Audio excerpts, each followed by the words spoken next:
Yeah, good evening, everyone. This is me, your brother, your friend, humanist Steven, right here on the show.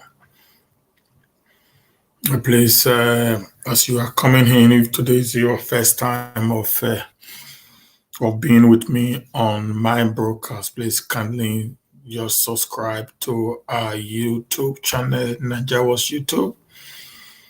You're going to see the subscription button there. Just click on it, then press the notification button and just press all. And as you do that, you're going to see us anytime we are live, in a very time like this, because these channels, we do more of educative, teachings and how we can make Edo and Nigeria in general great again. We are one channel that actually give you the best news, the updates of what is happening around, and also we feed you with educative, stuffs. And because of that, I will encourage every one of you to share these channels and these broadcasts with your friends, family, and loved ones. Every Wednesday we're having a question and answer with humanist Steven on every sphere of life as far as the Nigerian and Edo state is concerned. Today, I have a very sad news. Before I will start, I have a very, very sad news today, and it breaks my heart that this very particular incident happened in Nigeria. Actually, happened in Anambra State today. It breaks my heart, but this is what happened today. Dr. Chike Akunyele is dead. Dr. Chike Akunyele is dead. This is breaking news, breaking news, breaking news. Dr. Chike Akunyele is dead. Is the husband, guys. Sorry, guys. Let me correct that. Is the husband, is the husband, is the husband of late, is the husband of late Professor Dora. We all know Dora very well, right? We all know Dora, the man woman, the woman with so much. He's the husband of late Professor Dora Akunyele, the NDLA woman. That the woman with so much vigor, the woman with so much power, that the incorruptible Nigerian woman who do not actually stay long, to help savage the corrupt society. She was one woman that everybody heard of during the time of President Olusegun Obasanjo. He was shot dead today. Fortunately, he was shot dead today on his way to receive an award for his late wife. He was shot dead by an unknown gunman. These are things that we have been saying, and we've been clamoring for the people in the southeast in particular to put out their arms, because we know some elements are going to take over this, and it has become a killing spree. Okay, guys, I said these people said, I don't know what I was saying. When ESN came up, I remember, if you go back to the videos, that actually did, during early this year, late last year, when this ESN came up, I was always telling them this group, it was a good idea, but it was badly planned.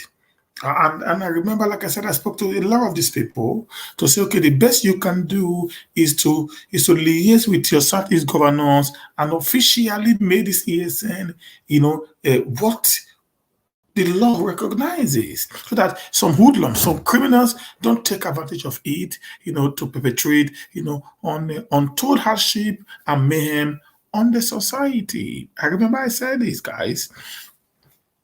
Now today, maybe it is not the intention of the ESN. Are you guys hearing what I'm saying now? Are you guys hearing what I'm saying? Please, if you're hearing me, just say yes. It is not the intention of the ESN, maybe, or the intention of what is the name of this man? Nnamdi Kanu to get this, but now it has left the control of Nnamdi Kanu. Okay, guys. I remember a few months ago when they brought the sit-at-home order. They came with sit-at-home order. Now they have retrieved the sit-at-home order, but there are some people within these people who are now actually the criminals among these people have continually making the sit-at-home order mandatory. Okay, guys. There are many people now within this same group of people that have decided to make the sit-at-home mandatory. Every Monday now, all over the 5 states of the Southeast, people still sit at home. Because some people told them, if you dare come, you saw what happened. There was a video that was trending online that a car filled with tomatoes that belonged to a poor old woman was destroyed by some of these hoodlums. This is not how to get your own country, guys. This is not how to get it, man. You're already creating an anarchy. You're already creating a state that is ungovernable even before your own state or your own nation is created.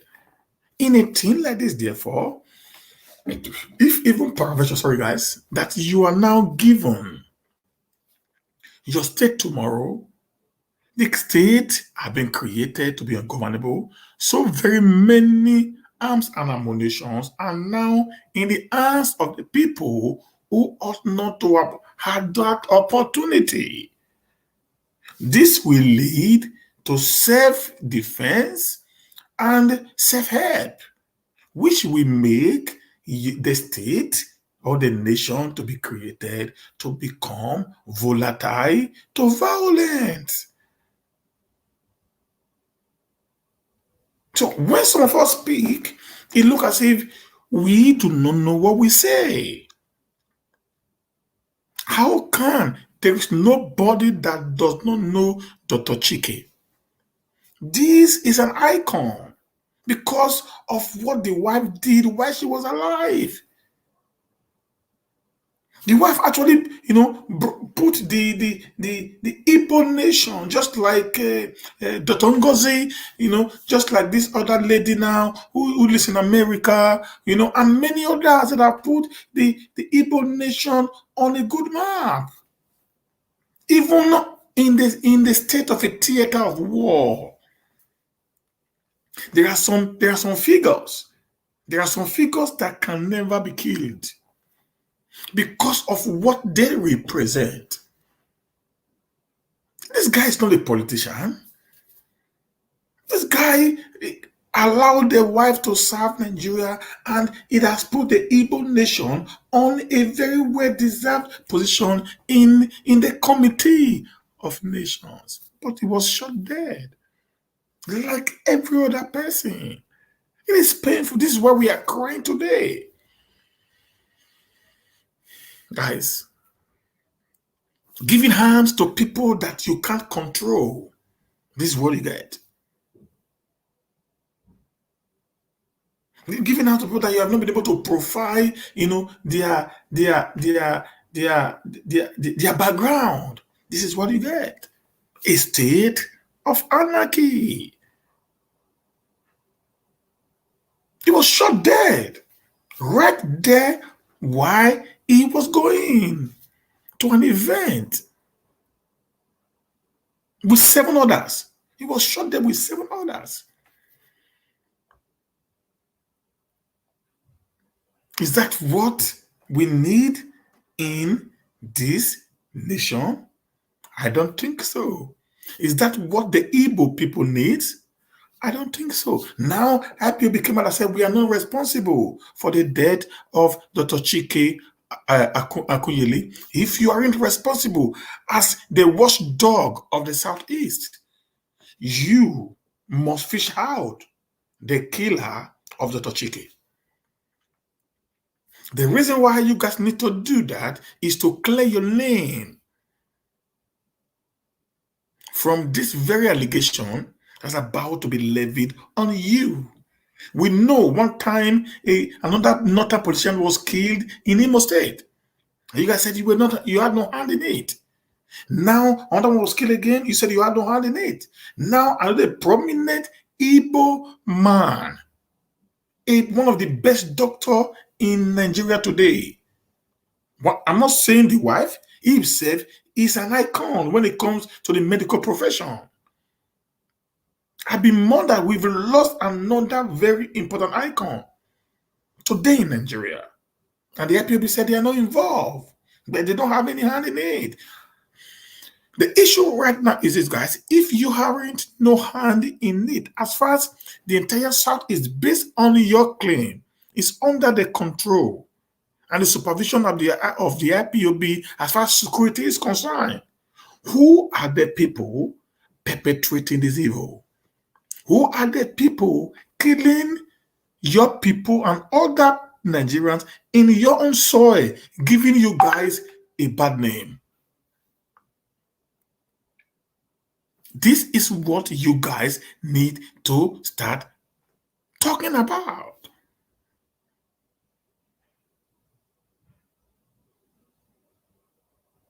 That's the truth, guys.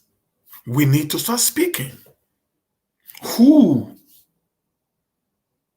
is responsible for all this death in the Southeast? This death rose to the level it is right now because of the presence of the ESN. It might not be the ESN that are involved. They might be inflated, they might be inflated right now with some other bad elements in the society. But if you can't fish them out, then the name will be tagged to you guys. That's the truth, guys. If you can't fish these people out who are responsible for this, the name will be tagged to you guys.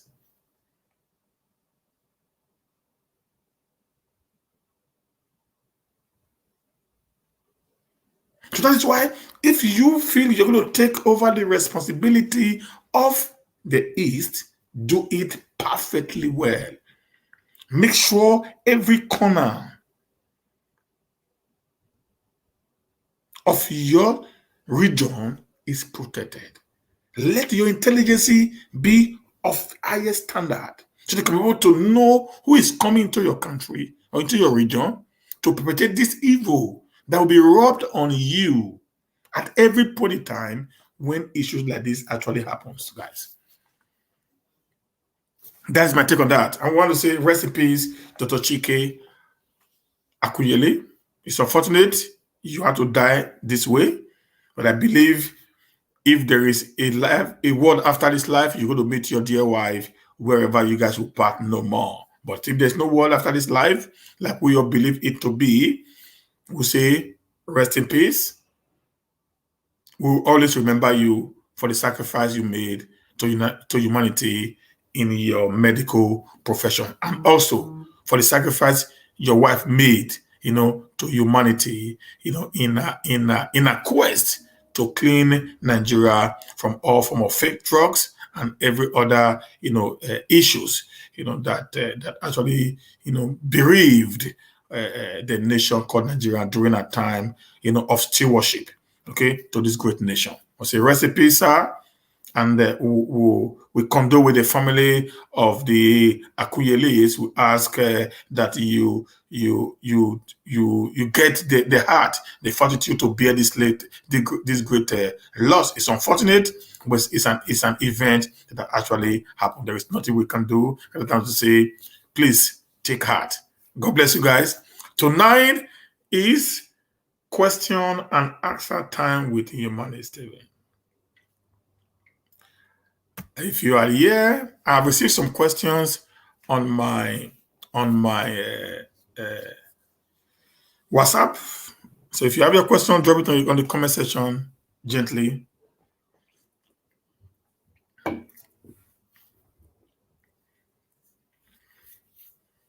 I've received some questions on my WhatsApp that we are going to start dealing with. We'll start with that. And from there, we know those of you who have questions can easily drop it there. We deal with these questions as they come. Please, guys, share this video. Share it to our platform. On the Nigeria Watch YouTube, WhatsApp, the platform. Please share it there. Share it to all your social media angles, Instagram, Facebook, TikTok, Twitter, wherever it is, guys. Let's share this very particular video. It's going to be a very interesting night for us again as we deal on, organic discussion of what is happening in our country and in our state.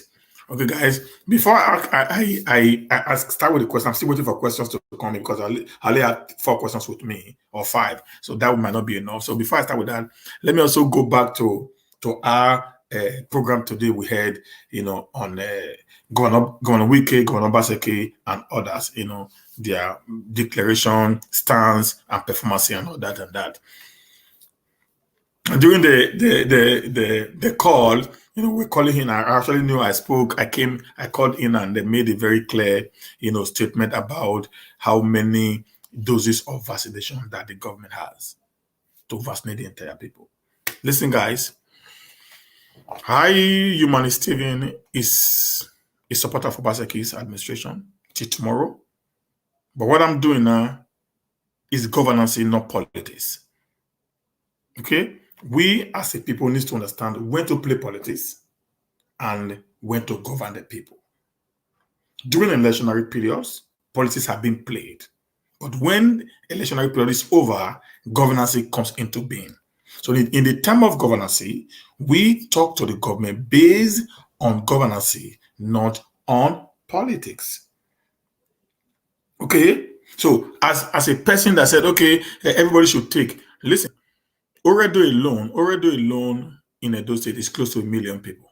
Oredo alone is close to 1 million. Only Oredo local government is close to 1 million people living in Oredo. And the vaccination we've gotten so far, the entire vaccination we've gotten so far is not even up to 500,000 doses. That's the question. That's why I'm asking the question. And these vaccinations, we don't buy them. The federal government get them for free. And we have to divide it into the different states that make up the federation called Nigeria. So not that the government of Obaseki actually have, a direct contact with AstraZeneca or any other, vaccine manufacturing company to get direct, vaccines into Edo State. So that's why I was asking the question, before you start making some decrees and laws, what are the modalities you put on ground to make sure the law does not look, bogus and without no basic, stance? You get another, guys. I'm in Sweden right now. When I was coming from Nigeria, that was I think on Saturday. I actually left Nigeria on Saturday evening, and I got to Sweden on Sunday morning. Because when I was leaving Nigeria, I was harassed at the airport. I mean, harassed. I was harassed at the airport to produce my, COVID-19 PCR test. And it costs about 37,000 to 40,000 naira to do PCR test right now in Nigeria. In Benin, some hospitals like Edo Central Hospital, you pay 37,000.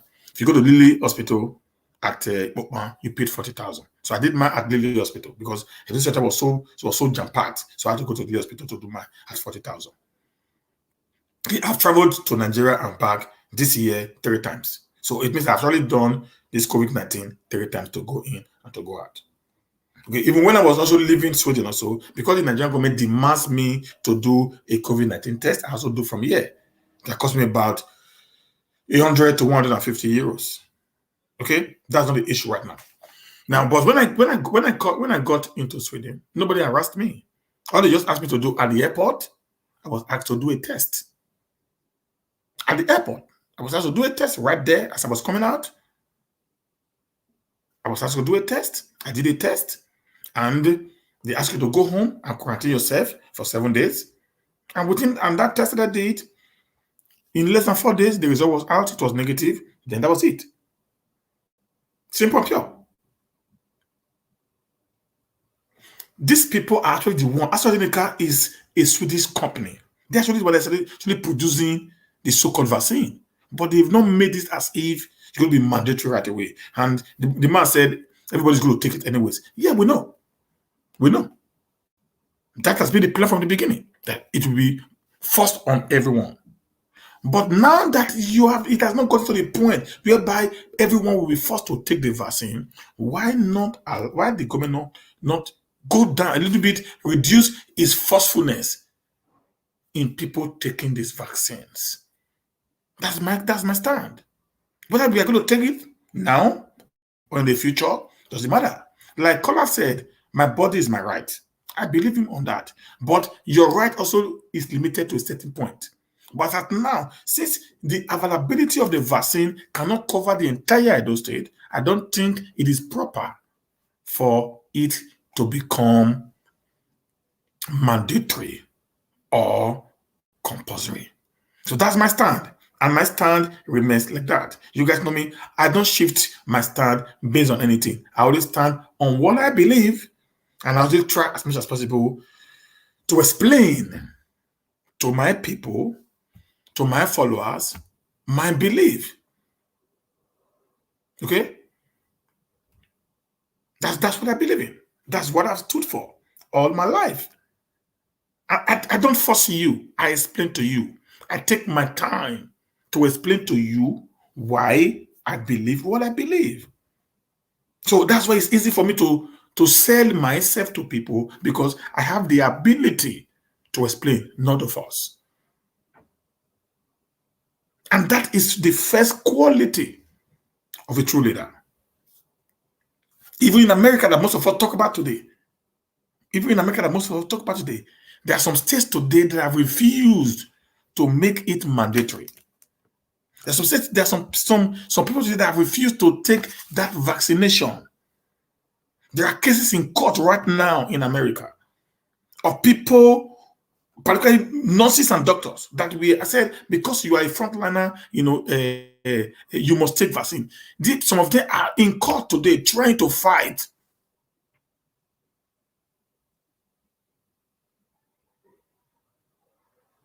against taking the vaccination. I'm not saying the vaccine is the issue. Like I said, I'm not talking about the religious conspiracy on the vaccine. No, I'm not talking about that.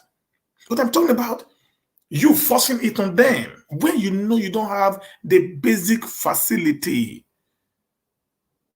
to push it through. That's my problem.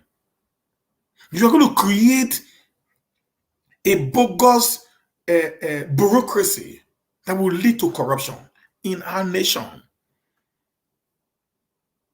I just read yesterday, sorry guys, I read yesterday on this vaccine that the secretary of the COVID-19 task force, presidential task force on COVID-19, was saying that today at the airport, people pay between 10 to 15, 5 to 15,000 naira at the airport for them to escape getting a vaccine on arrival.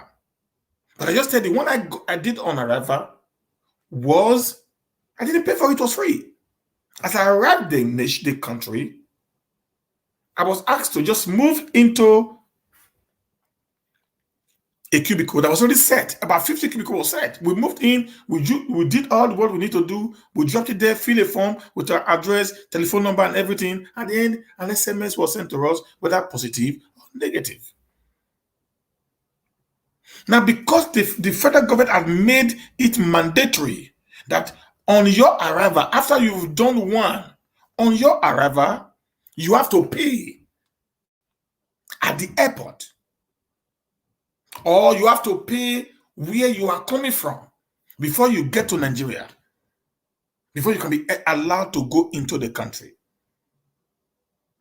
And when they did that, guys, they created a bureaucracy right now, a bottleneck. And the Nigerian system, the Nigerian people had a way of taking advantage of every loopholes in the system. So they saw that this is the best option. They began to tell people, don't worry, don't just do, just come.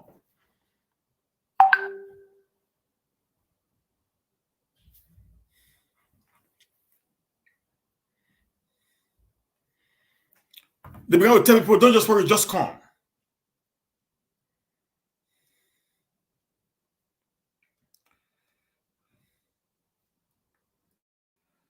One minute, guys.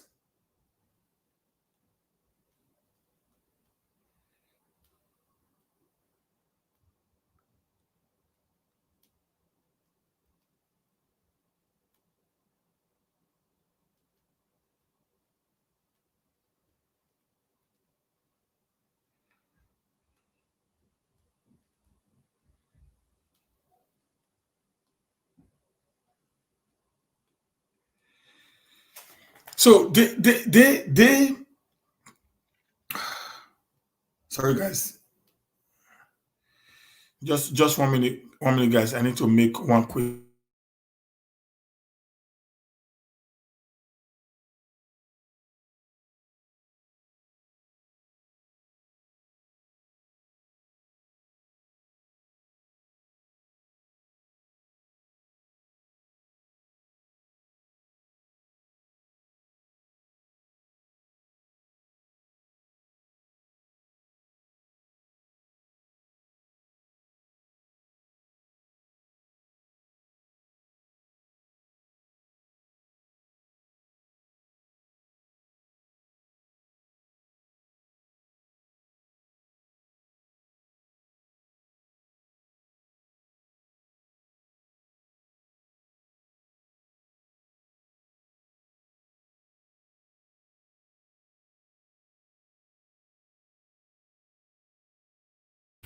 So that is just that.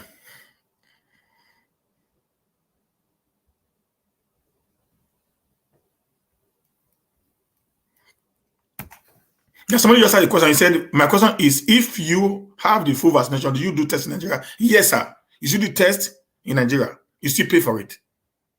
Yes. Yes.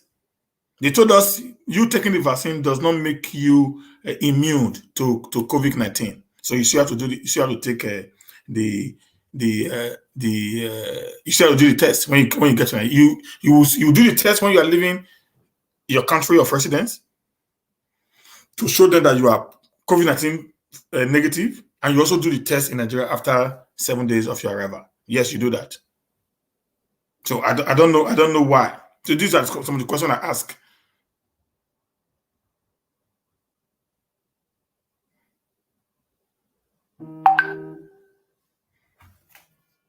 So 1 minute, guys.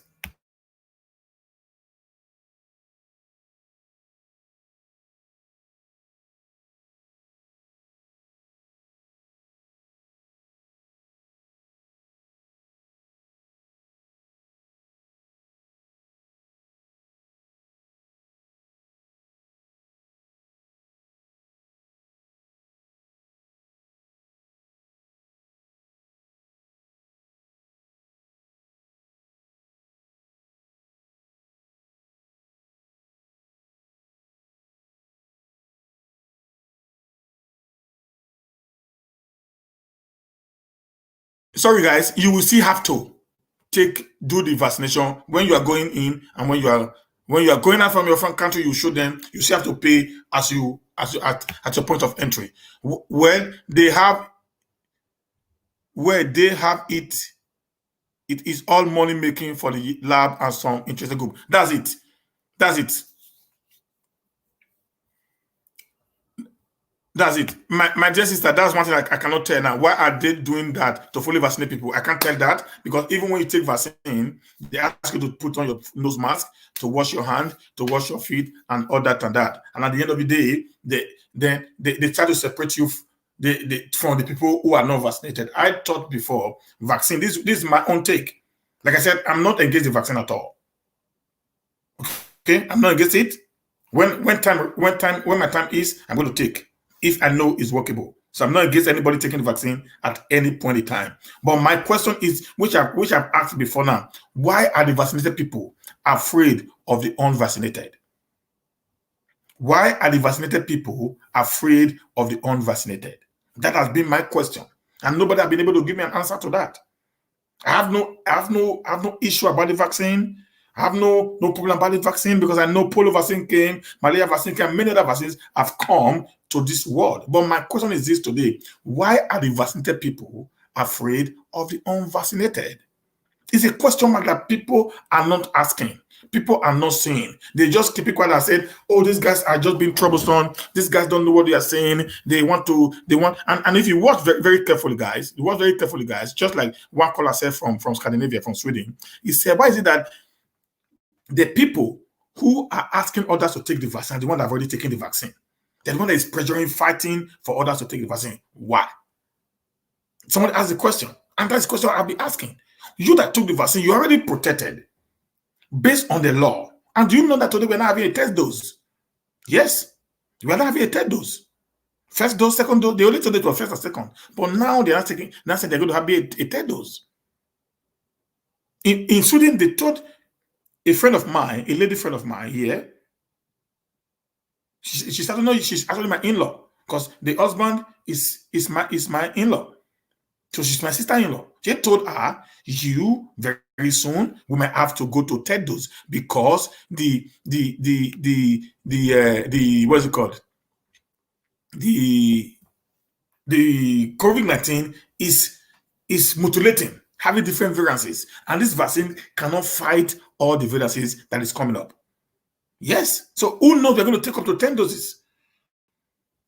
So I'm not against it. But what I'm saying is, before you force people, have what it takes to take care of all these people. Even in the Western world today, they are just saying we're going to make sure, but it has not been put into effect.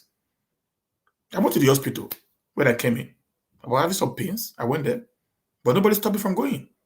The only thing they asked me is your face mask. I got to the point there. There's a point you have the hand disinfectant. I put my hand disinfectant. I rubbed it in.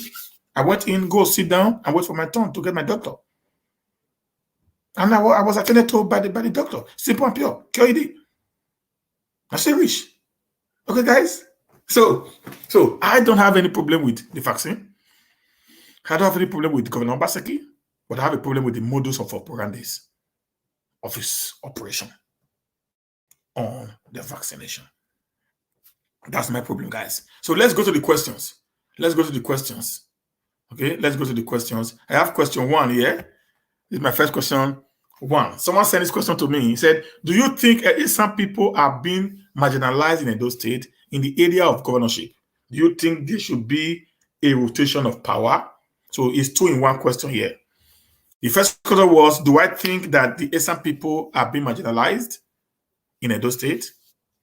The answer is no. Esans are not being marginalized. In Edo State, we have gotten actually Professor Ambrose Ali, Dr. Eso Bemudia,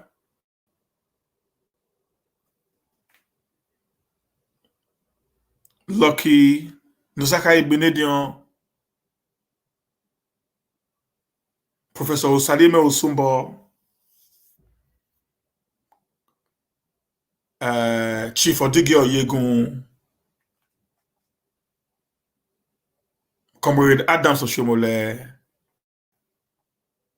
Governor Norase Obaseki. So let's go back again. The first governor of Bende State, not Midwest. When it was Midwest, it was Dennis Osadebe. Okay, that when it was under a region. It was Dennis Osadebe that was a regional premier of the Midwest region. Dennis Osadebe, which that's where the name Osadebe Avenue Government House came into being.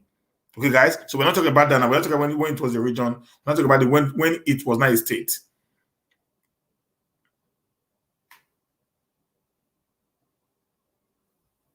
Okay, so then the first governor of Bende State as a state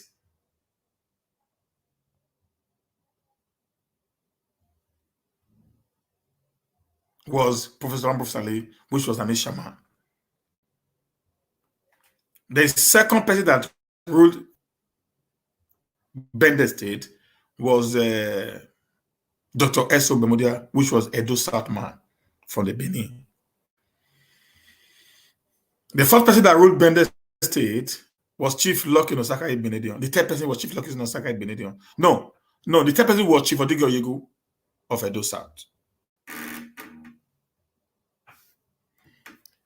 The fourth person was Lucky Benedion of Edo South.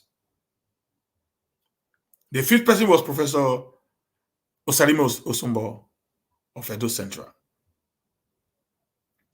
The sixth person was Comrade Adams Ali Oshomole of Edo North. The seventh person is Mr. Godwin Obaseki of Edo Central. So if you check it now, of Edo South. Edo South has the highest number, followed by Edo Central before Edo North. This is the, like I said, I'm a guy who comes here to tell it how it is.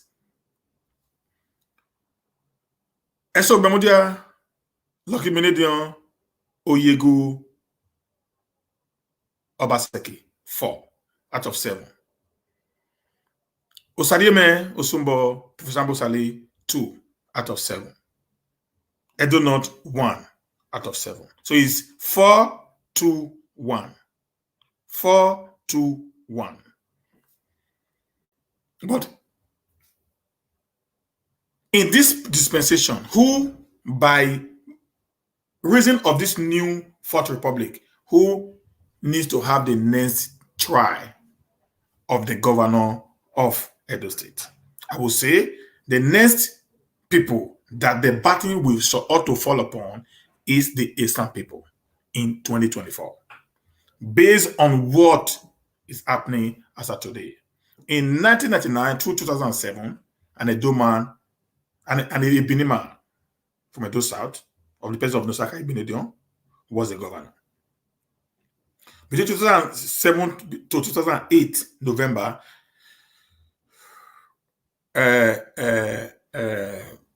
Osumbo was removed from power through court cases that brought Oshomole in. So Osumbo only ruled for a year and a few months before he was kicked out of government when Oshomole came in. Then the next person that came in was now Adams Oshomole, who also ruled from 2008 to 2016. Okay, guys. Now, Oshomole left. Obaseki took over from 2016 till now, maybe till 2024.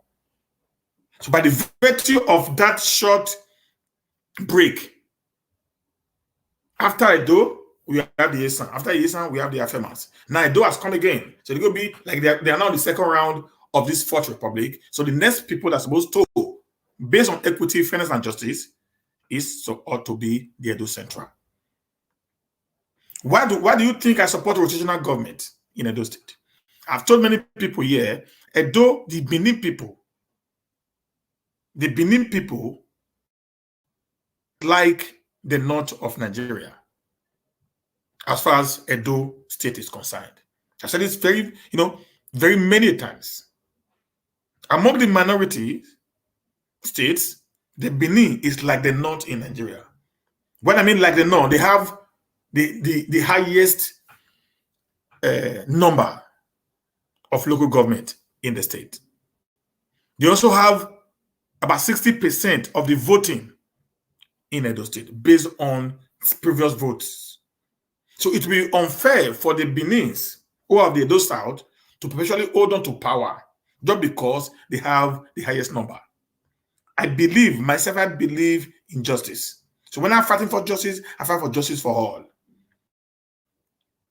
Now, the Benin is now followed by the Afemas before the Esan people, which is Edo Central. So if you now feel because you have the population, therefore you can use your population to undermine or intimidate other people, I would say that's the wrong idea. So that's why I said, Esan people, which Edo Central marginalized? No. Do I believe in rotational government? Yes. Who's supposed to be the next in line? Edo Central. They are the people that I'm going to support if on the line, because I spoke with somebody yesterday, one of my friends. We had a very long conversation yesterday night, on some of this talk. And what I told him was this: if the Eastern people decide to produce the right person for us, we, the diaspora, will support the Eastern man. I've said it before here on this show. Now it's going to be the diasporas against the Nigerian people. Believe me, guys, it's going to be a tax I'm going to take off from November. Military Basically is 1 year. I'm going to start clamoring for not just for ESA agenda, but for European ESA agenda or the diaspora's ESA agenda. I'm a Benin man, but I'm going to clamor for the diaspora ESA agenda. Where a diaspora of Asian, background. Since we are trying to help, we're trying to put it, okay, it's time for the Asian people. We need the best to rule us in 2024, not some jokers. I've told them, but if they refuse to put their hearts together, because the Asian people, sorry guys, please don't be angry right now, is to say it the way it is. The Asian people are actually behaving like the Igbos. The Asian in Edo is the Igbo of Edo State when it comes to politics. They do not have this coherence. When the moment they need the moment they talk about election now, you're going to see 2025. You're going to see 25 or 30 people coming out to contest on one election. That's the problem.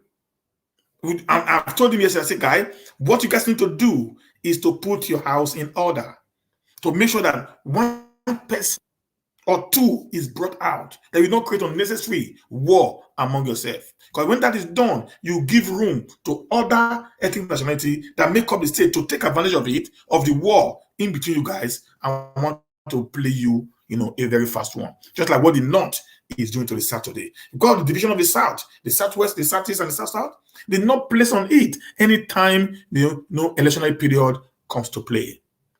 Okay, guys, I think I've made something very clear now. Is that clear?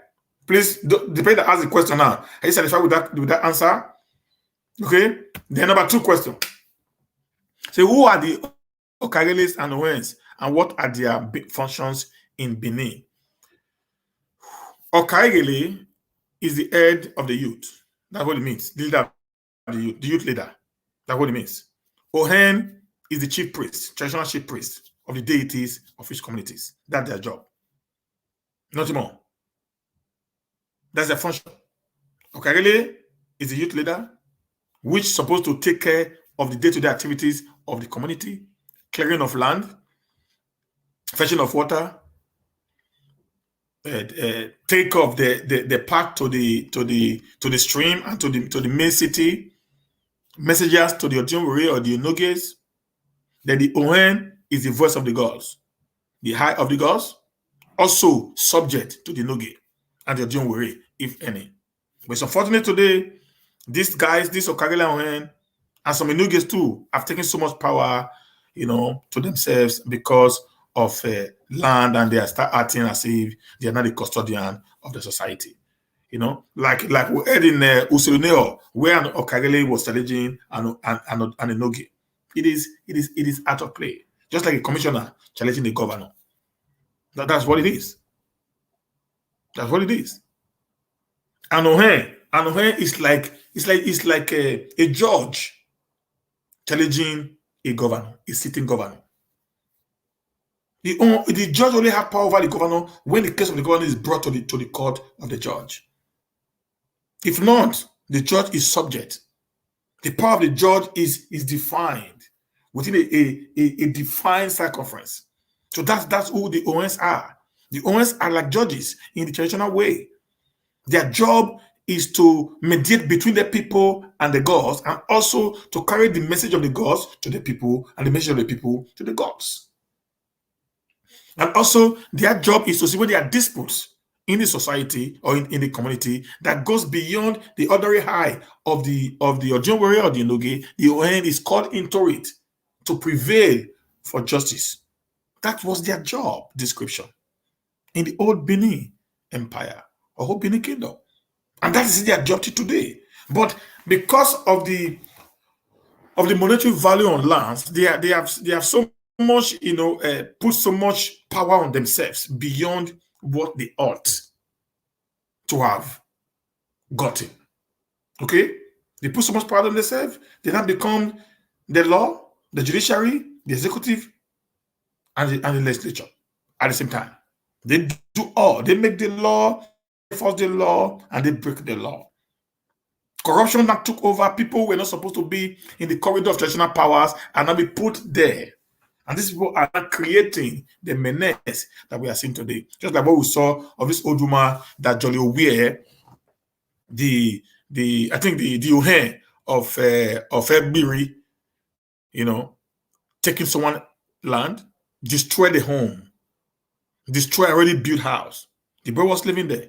Destroy the boy's home, destroy the borehole that was there, and destroy the fish pond. So that land was not even an empty land.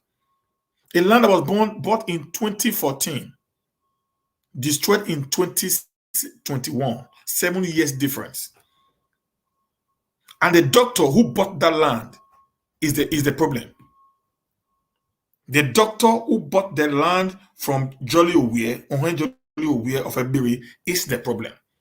I think the concerned citizens of Edo State should take up that matter with that man. Not the way they are doing it right now. The problem is the Jolly. Is that very particular doctor that told Jolly that until they destroy the house, there is not going to buy the land, according to the allegation of the mother of this boy. And the Nigerian police also have become so funny in cases like this. It is becoming unbearable, unbecoming of the Nigerian police every time a case of land dispute is being raised up, and they are quick to support the money bags. The mother said today, sorry guys, because this is part of the question and answer time. The mother said today that when the son went to Jolly to say, why did you destroy my house? That I even paid a molu to you. A molu is development fee that was paid. It means for Jolly Owie to receive a molu from this boy, that shows he had actually accepted the boy to develop that very particular land. Okay, that's the truth. So now that you have accepted for the boy to develop that very particular land, why have you not decided to not take the land from him after 7 years?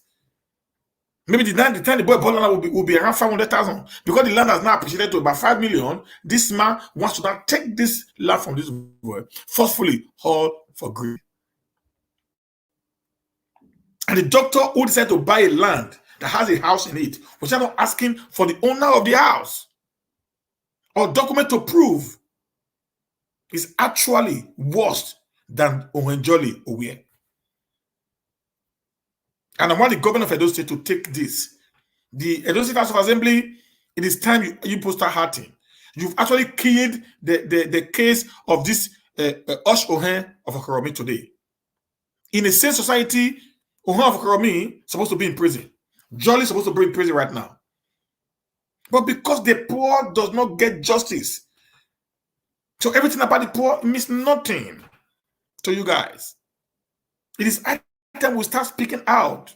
On otherwise, one day will come, they will destroy your house where you are living. When you come from home, you see caterpillar bring it at your house, and nothing will happen.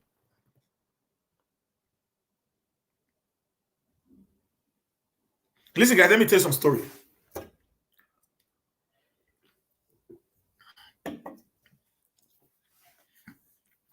Do you know that Deve actually started from Warri? Not from Benin. Deve started from Warri. I'm telling you guys. It was not even from the West.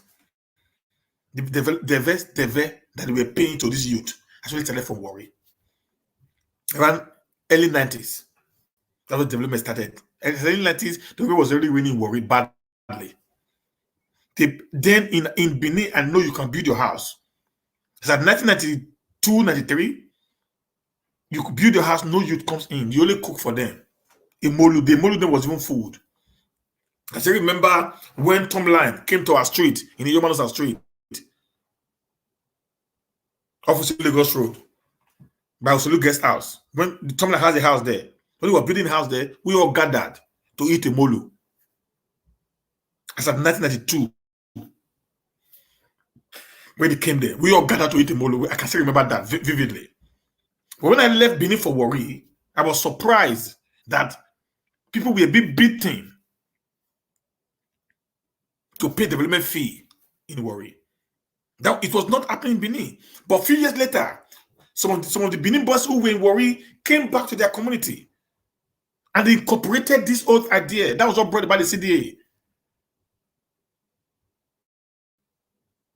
Now, when the CDA was now disbanded, some criminals within the palace, led by Frankie Rabo and Roland Ehoe, and some other criminal chiefs, took advantage of Benin, took advantage of the situation of Benin, knowing fully well that if there's no community, then the Okareles, the Ohens, and these Ojon ways will be rebutted. They took advantage of it and they began to use it against the people.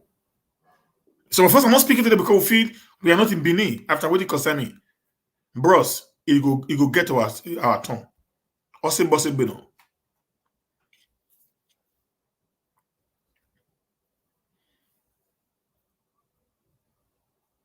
So also bossy Beno, my people. Also bossy Beno.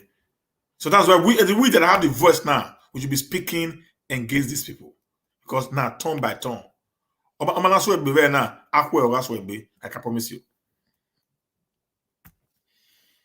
Yeah, Sister Irene. The issue is this. Fake document for 7 years is questionable.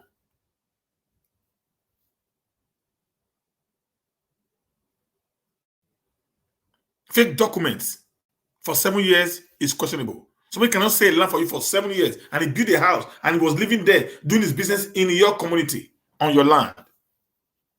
That you said you were not aware that that place was your land. I don't believe it. It's just an oppression because he feels the boy doesn't have money. You can oppress him to do whatever he wants to do. That's the truth.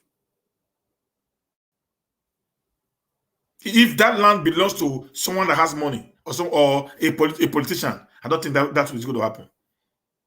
I don't think so. They locked the boy up with fictitious allegation, and the boy had to bail himself with 40,000 naira. That is the kind of nation that we find ourselves. The boy had to bail himself with 40,000 naira from the police cell. The boy now went to Zone 5 to now report the case. Then this Jolly Owie immediately took the case to Abuja because these people, they have people that are protecting them within the government of today. So if you see sometimes when I cry, you see me yelling, vibrating on this government that we supported to power today that is failing us. Most of the people that are supporting these people are in the corridor of power. These people, most of these politicians who are supporting these boys, they are in the corridor of power today. These boys don't listen. Let me tell you something. When a child, when we're growing up, I want to tell you this story. When we're growing up in our street, I grew up in Uselu. Okay, I'm from Ogbe. My father came to Uselu to build his house, and I grew up there. I actually attended Oluwa Primary School. Okay, I attended Oluwa Primary School. We have Oluwa 1, Oluwa 2, Oluwa 3, Oluwa 4. I was Oluwa 4 afternoon station. So that's where I grew up. So I grew up in that very area. If you're talking about one of the most rugged area in Benin, then if you talk about Ogbe, the next people are going to talk about is Uselu. Even before Sapamba, it's of late that Sapamba became a very rugged area. Uselu boys then were known. Lorisanini was one of us. They came from Uselu. Osumbo, these are people that actually grew up along Tezami Road area. Okay, they were rugged people, very rugged. Ask anybody, guy. I'm not joking. They were rugged in every area. The first people that would travel out of Nigeria to abroad, now Uselu people, because these guys were rugged. No, Uselu there was big, just like you were talking like Ogbe. That's Uselu be big. From 5 Junction, that more past Uselu market, they see call them Uselu because because of a Daken. where the Daken palace was. Daken Uselu palace was. So Uselu got to that area of AO. So then, when a small boy in that area will know then these big boys, all these Obewojas, this way that were carrying weight, in your area. If they want to deal with you, maybe you offended them, they will call one small boy. Small boy, maybe 10 years old boy, 12 years, there's your messenger. Say, go and call us a staff for me. I don't know if any of you, I don't know if any of the ladies say if you witness that in Benin. They say, go and call us a staff for me. The boy will meet you, say, hello, sister. Can I see? You will look better. He's talking to say, are you mad? The boy will raise his hand and give you a slap. You'll be wondering, a small boy slap me. But you will not slap back. You know why? Because you know, say, I know you're better where or where Ovio kan ona be no one be unwe or one yeke no be mane. If a little child gives a dirty slap to an elder, the elder should know that there is somebody, is a drum, somebody at the back playing drum for that child. Be careful. Then you not relax. You go wash. So what they give this young small boy the boldness to do what he do so. Not be so. You not say, this small boy just was me slap.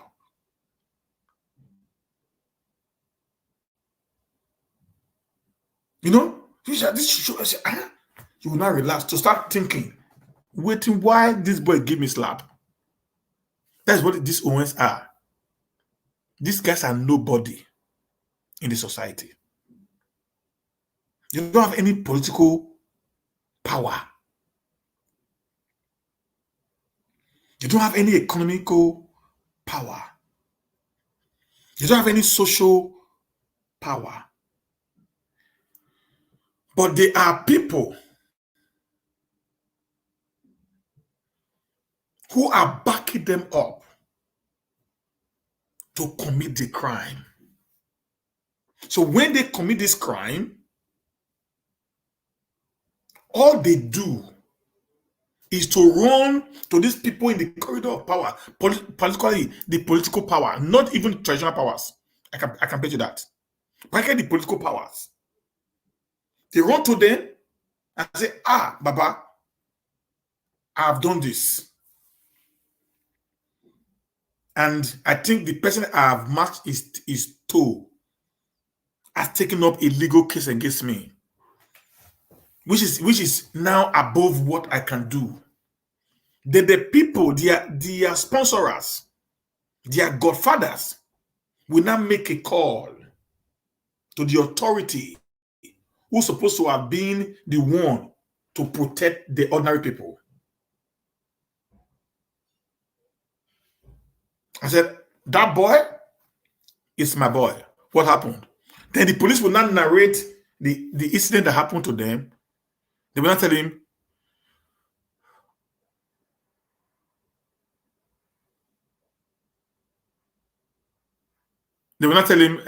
you should be the one that came to complain, arrest him. Don't tell him. The one that came to complain, put him in prison. Arrest him. I'm going to send 5 million naira into your account now. Then 5 million naira will not go to the account. Let me tell you how stupid they are. I'm going to tell you something now. Very stupid people. They will not spend 5 million naira into the account.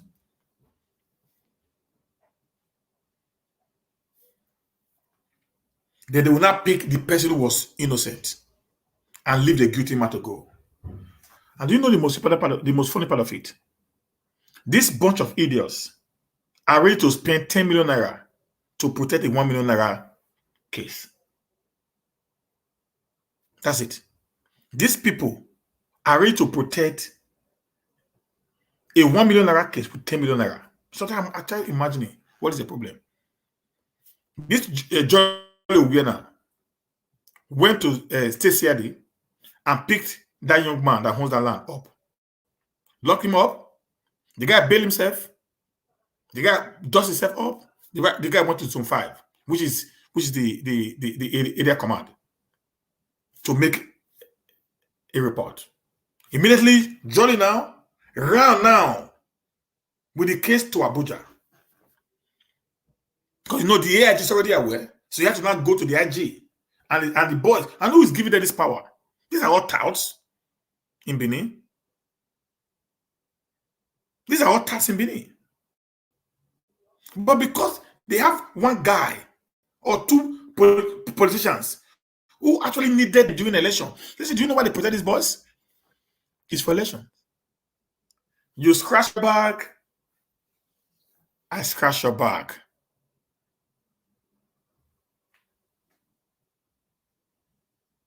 Okay? You scratch my back, I scratch your back. That ends it. Okay? Now, Rita asked a question. Thank God, Vivian asked a question. Thank God, Sister Rita and Bra Henry have already settled that. They refused us, ma. Those idiots there,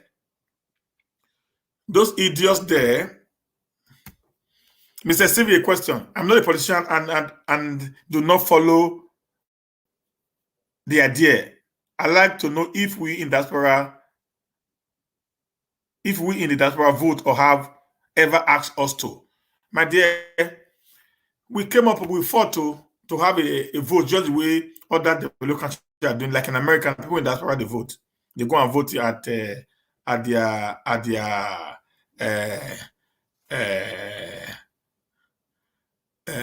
different embassy. But they know if they are allowed to vote, all of them will never come back. All of them will never come. They know. So they stopped it. They said, we are not qualified for that yet. But they do voting online, on Twitter, and wherever. These guys are just criminals. They know doing the right thing will make them irrelevant in the politics of things. So they always fight to make sure that we don't get what we want. So they'll take the advantage of the law to always tie us down when they need to have given us that very particular liberty. Yeah, embassy, yeah. They don't do that for us. They're criminals. They're criminals. Please, if you please just drop a question on the comment section, please, as we go. Because like I said, I have 4 questions. I'm already dealing with the third one now. So it's going to be one left. So that we can have a time and talk. Okay, guys? Okay, no question there. Said number 3 said, who authorized the land selling by these people? This question 3 is referring to question 2. So who are the Okareles and owners, and what are their fortunes in Benin? And I said, after that, who authorized the land selling by these people? Nobody does. Nobody does. They immediately arrogated that power to themselves. Like I said, before Basagi came in, Edo was a mess. It was a great mess. Particularly in Oshomole 8 years, Edo was a mess. When it comes to CDs, they were like gods. They were like gods, guys. They arrogated, they killed you at will. They come to your site, beat you up. They maim, they aim you. Nothing happened. Every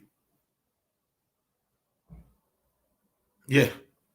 They do whatever they wish to do. Nothing happens.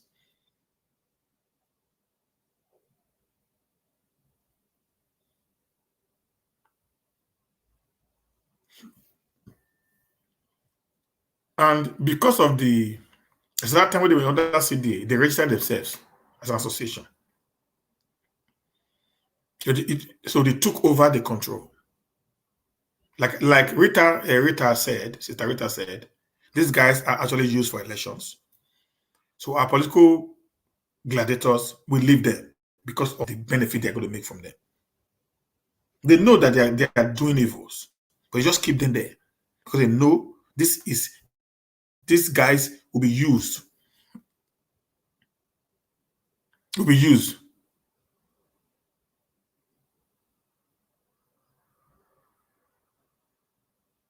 Okay, to create havoc when the time they need it comes in. Okay,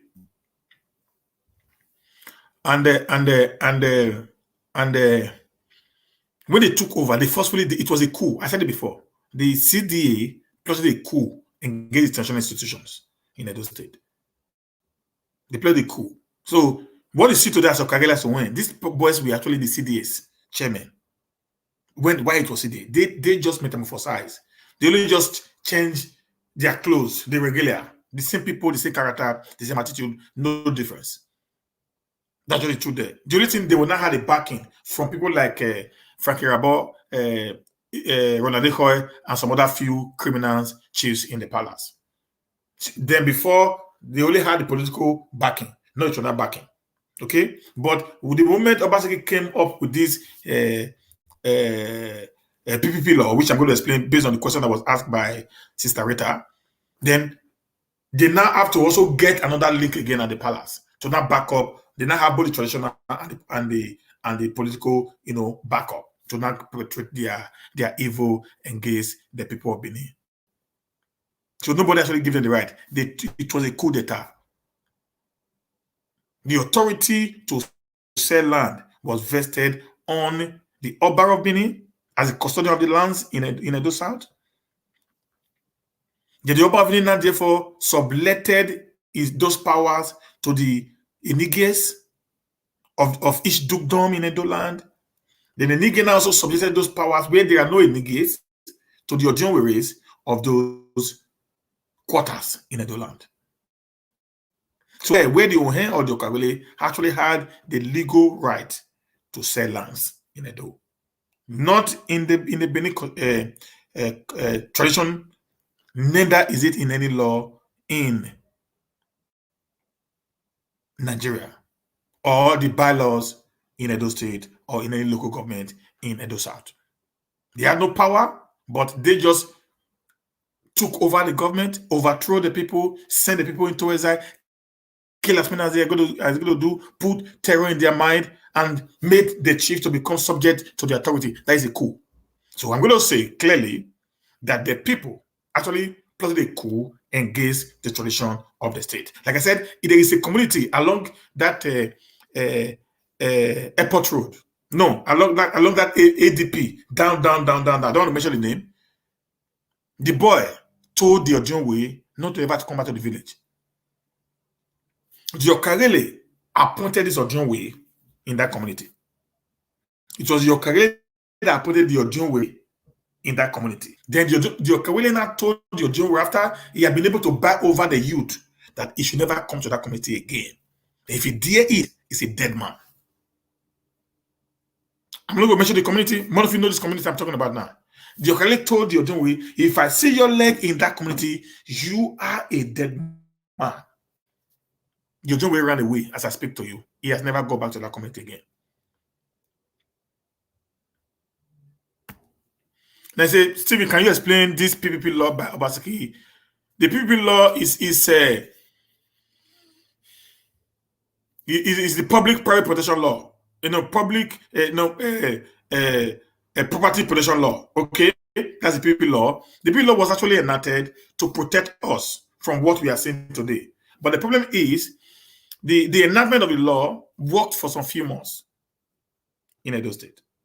What does the law cover? The law covers if you buy land, the land ought to be yours.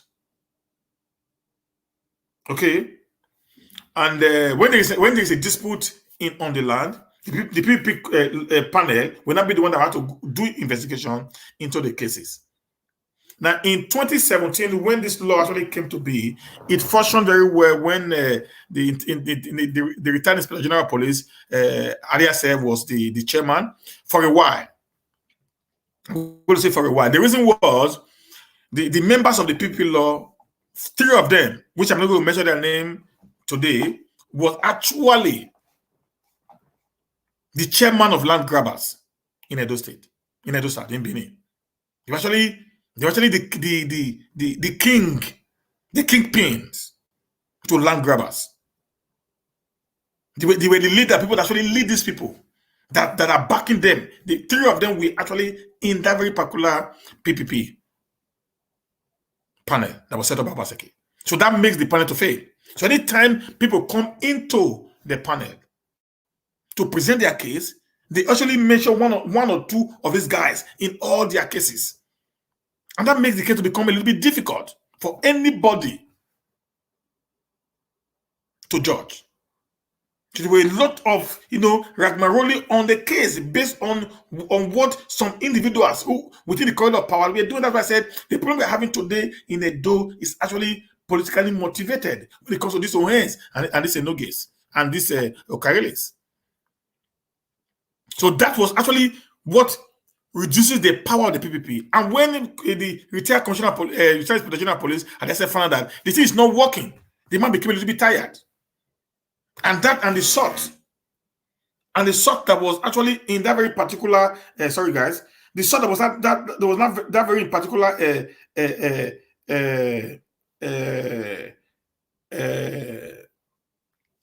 there was a shot. The shot that was in it died down because I just found out that anytime they try to do it, there's always a backup. People coming in to beg for some people to turn the case and against the order. That's how the PPP law died.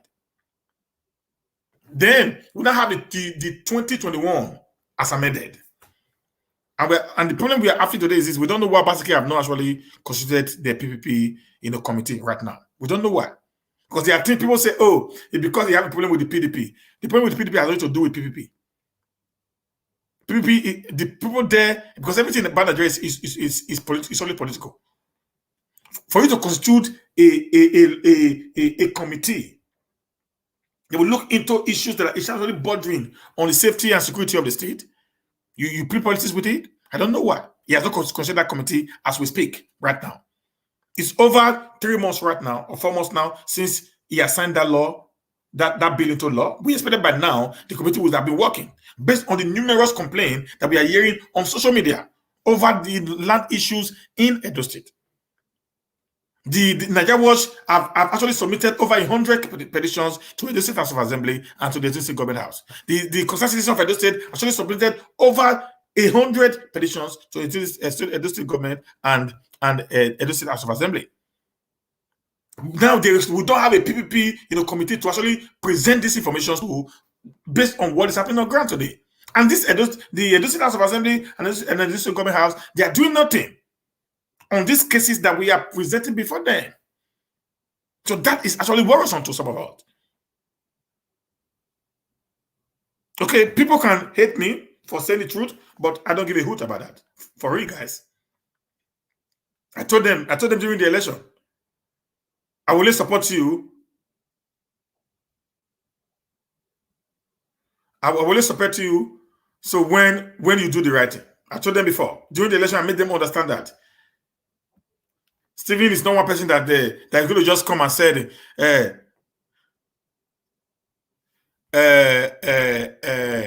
support anything, because no, I don't do that. Now, a good question. Say, in your opinion, how do you think the PPP law should be implemented or enforced? Doggy, I want to say thank you for this. I've been waiting for a question like this. Obaseki sir, if you listen to this, I remembered. I'm not sure. I'm not going to share the private conversation I had with you to the social media. It would be wrong of me. I remember I've sent you even before these whole issues came. I sent you a lot of suggestions on how we can reduce what we are seeing today. Even I saw it before it happened. Thank God, WhatsApp will never lie. I sent a message to you, series of messages from on the 2nd of January this year, saying to the present SSG, which was a former SSG. I sent it also to your deputy governor. The WhatsApp can prove this right. Even before you send this new PPP law back to the State House of Assembly, I already made some recommendations. The first law you need to put in, I've said it before, for this law to be well enforced,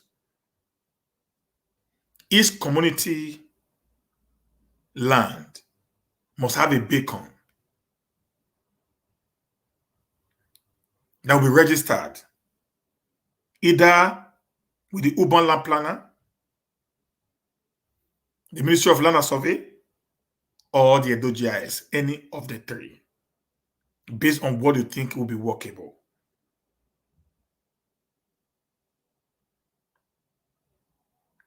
Because right now, people just go to the bush, cut a portion of land, put a beacon, not registered, not even in the community. That's why someone can come in, break off those beacons, put a new one, and nothing happens. For there to be a proper implementation and enforcement of this, you must also do the right thing. Have we done the right thing when it comes to landed property in Edo State? The answer is no, we haven't. I remember I also went to the office of one of the directors of Edo GIS, one white guy, Steve Kada, is on, I think, is on my wall. I also made a very clear statement in that very particular place, how we can end this whole issue of land grabbing, land encroachment, and illegal demolitions. That video I also believed the governor saw. So the first thing you need to do is to do what I've just said. Then after that, when issue of land grabbing, encroachment, or illegal demolition gets to your attention, act on it speedily. Let the PPP take direct control. A landed case should not supposed to last more than 3 days. The problem they have is the last one, it lasts sometimes 2-3 months, sometimes 1 year. People will get tired. 3 days. Get the people to provide their documents. Get the others to provide their document. Then start doing your verifications. Let me tell you the story of a guy. There's a guy who lives in Germany right now. He bought a land along Iguadalo area. Okay? This guy bought the land many years back. A 100 by 100 plot. He fenced it and built a house on some part of it. One day, the youth just wake up and said, one princess from the palace owns the land. Then they said the guy should come and pay. After he has built a house on that land, guys. The Edo GIS, the guy went to the Edo GIS to go and make a report, which is also under, which the PP is also under. And they gave him a banner. They actually came there and put the banner there, asking these people to come to the office to make up their claims. They never came. And yet, they are still disturbing this guy in his own compound. That's how weak the PP law is. Do you know why it's weak? Because the government had given the power to few individuals to control. So when that happens, what are you going to do? Nothing. If the government can actually want to make this workable, they should do the first thing I just said. Let every community in Edo have a registered beacon. I said a surveyor. Somebody said it's going to be too expensive for the government to do. I said, fine. Let them have a registered beacon. Now, before you buy a land from any community, you must go and do what we call verification from the constituted authority. It's simple, guys. I don't even know why they have a problem. This is one of the easiest things to do. Maybe I want to buy a land at Edbury. For example, now, the land that this criminal doctor bought. I will go to either Edo GIS, Ministry of Land and Survey, or regional planning, whoever is going to be in charge. I will take the beacon of that plot of land to them.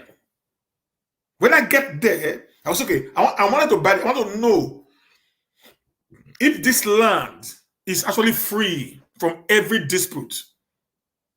Who owns the land? They will not check their system. It will say Mr. ABC owns the land. If the name of the man who owns the land does not tally with the name of the ones going to sell it to you, you're not going to get into such a fraudulent business. I've said this before. I said it in October 2020 in one of my videos. It's on Nigeria Watch. I said it again in January in one of my videos, and also I wrote to the governor on WhatsApp on this. So if you see I talk here today, I've not just talked because I want to talk. I've actually done a lot behind the scene before this whole menace became what it is right now. So when they don't listen, what do you need to do? Keep quiet? No, you need to speak so that people know. That's why I supported you. I have also done my bit to make things work. That's the only way this people is going to work, sir. Without that, it is completely impossible. If you like, you put it up today with the people, the corrupt people in power, they will manipulate the process. But if they do what I just said, then it will not be a free flow for everyone. The law will not be equal to everyone. The way it is right now, the law is not equal. It is for the money bags. The highest bidder gets the justice, not the entire people. That's how it is, guy. So the entire community in Edo State is sadly littered with murderers, hunches, fraudsters, and uneducated. My dear Rita, you didn't say nothing less, man. The truth of the matter, you not talk anything less. That's just who they are right now. That's just who they are. That's who they are.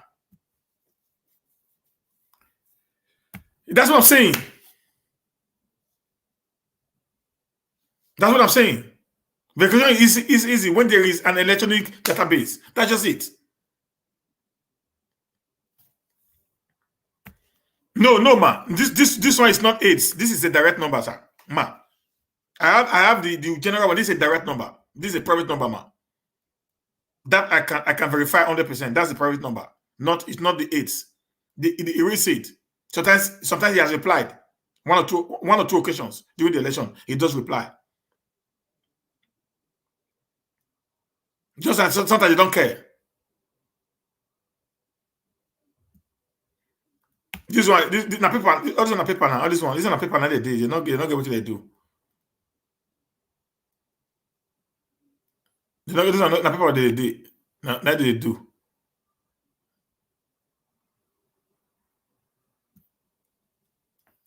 No, we don't have. That's what I'm saying. That's what I'm saying, Sister Rita. That's the problem.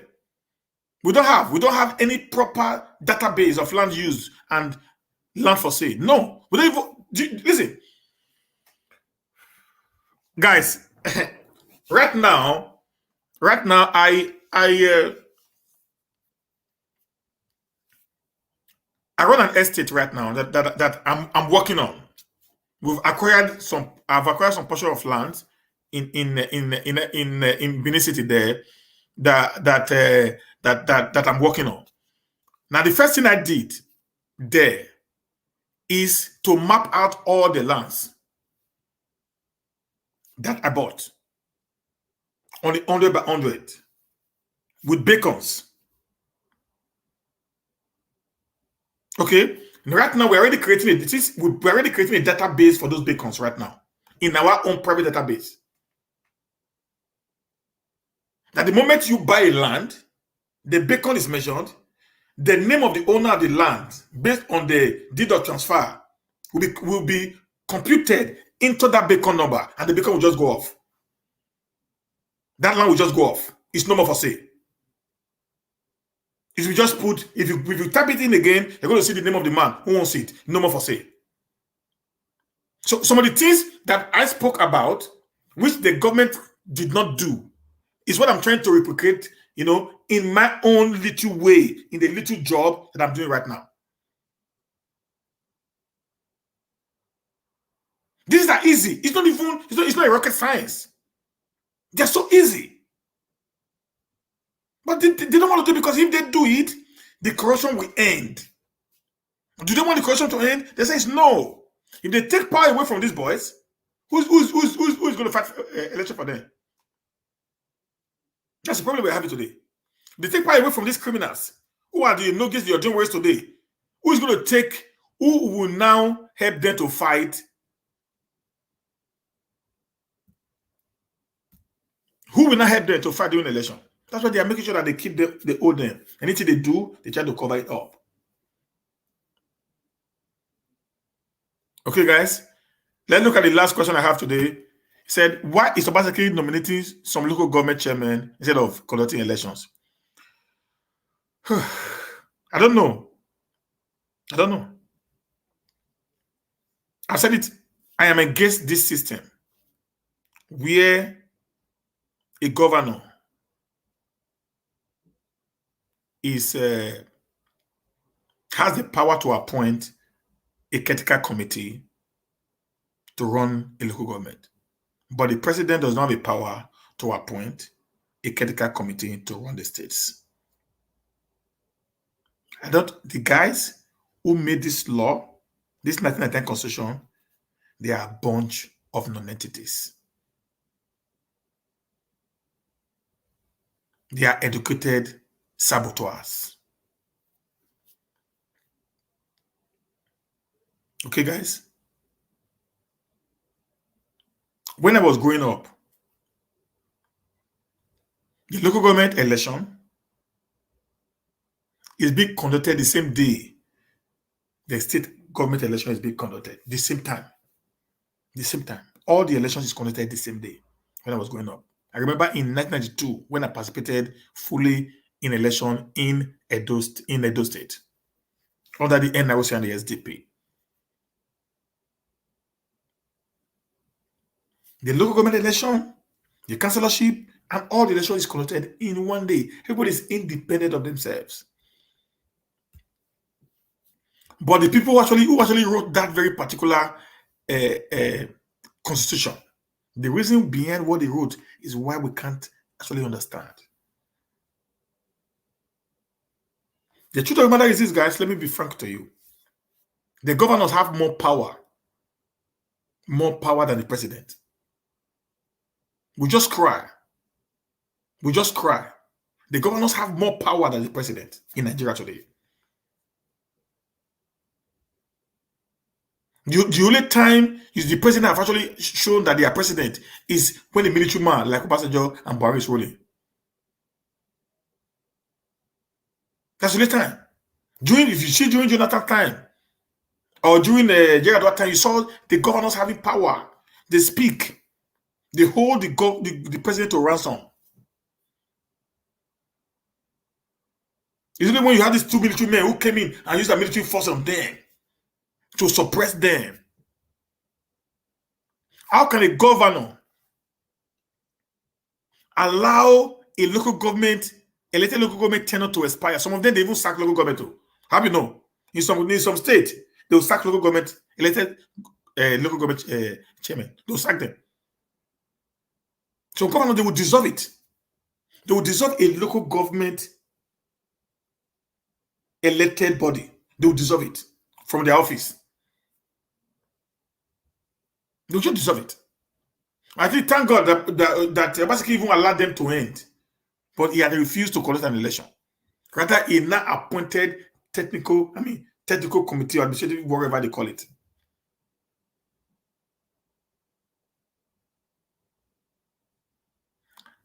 I don't know why he had refused to conduct an election. They put it that it's all about party. I don't even know why you want to, African politics is stupid, because we have this godfatherism attitude. What I just saw after the last election is that, in 2007, when Oshomole came, when he considered with against Osumbo, he came with the matter of end to godfatherism. And the Edo people felt that was the way to go. And we supported the Oshomole's agitation for end to godfatherism, right? So in 2012, 2012, he re-emphasized that to win his second term. Then after he won his second term, Shobole became a godfather. And those who became a little bit worrisome, they said, no, we don't want this to happen. This can happen. That what we try to kill, you want to resurrect it again. And that gave rise to so very many of us, saying we must end godfatherism completely. In 2016, Shobole forcefully forced Obaseki on the Edo people, single-handedly, without the input of the Edos, and that triggered us. We said, okay, we must end this. In 2020, we already had a plan of ending godfatherism on Obaseki until Shomole turned around. And we now see Shomole as the godfather who is trying to oppress his godson, who does not want to have a godfather anymore. That was the attitude.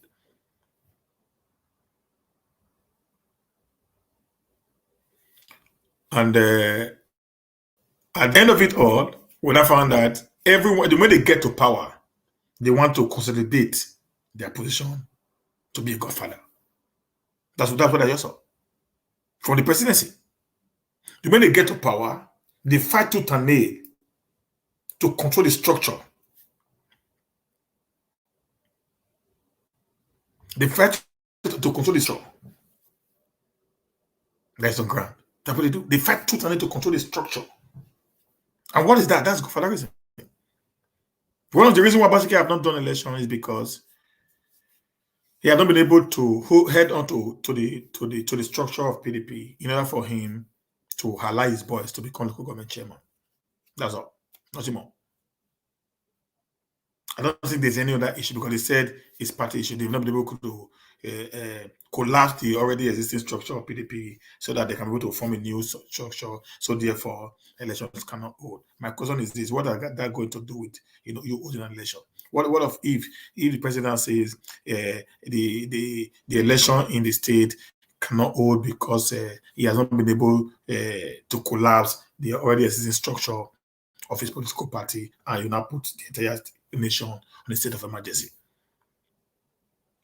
That's what it is. Those states right now is on a state of emergency. The local governments are on a state of emergency because the local government is being controlled by the president, by the governor. He actually appointed the entire administrator in that place. That's not legal. It is illegal. If even it's legal, it's morally wrong. I don't support what is not right. That's me. It's morally wrong. If it's even legal, it's morally wrong. As a man who came to fight what is not right, and you are doing what is not right, even when the law asks you to do so, it's morally wrong. Somebody is saying, but the law says so, yes, but it's wrong. Am I correct, guys? In Europe today, in America, in the developed world, the law says gay marriage is okay. Is it not true? Please, I said in America today, in Europe, the law says gay marriage is okay. Am I correct?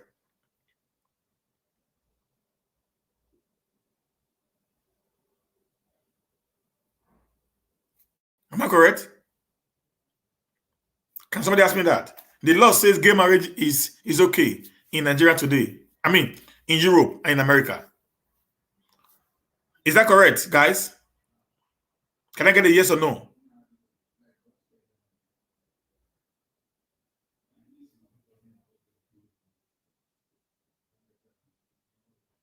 Come on, guys. I need the answer now. Yes, beautiful.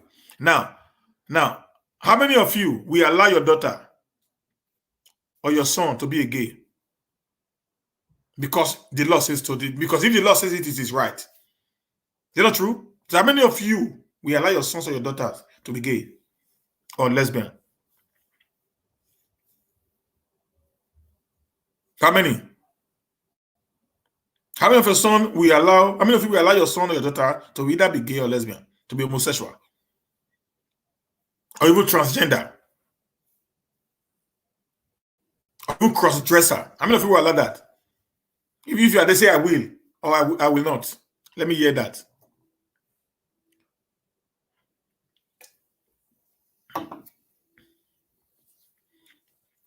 Sister Susie, say for what now?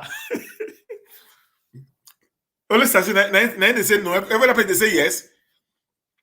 How many people will allow your daughter to become homosexual, cross-dresser, or transgender? Now Sister Susie say no. Okay. Sister Susie, everybody say yes, so except you. You say no. Say for what? All of them say they will. Oh. How many people will allow it here? If you say you will, say I will. If you say if not, I say for what now? Just like Sister Susie Capper said now. Please just say for what now? Let's continue from there. I say for what now? Or I will. No, the reason why I asked that question. You know the reason why I asked that question?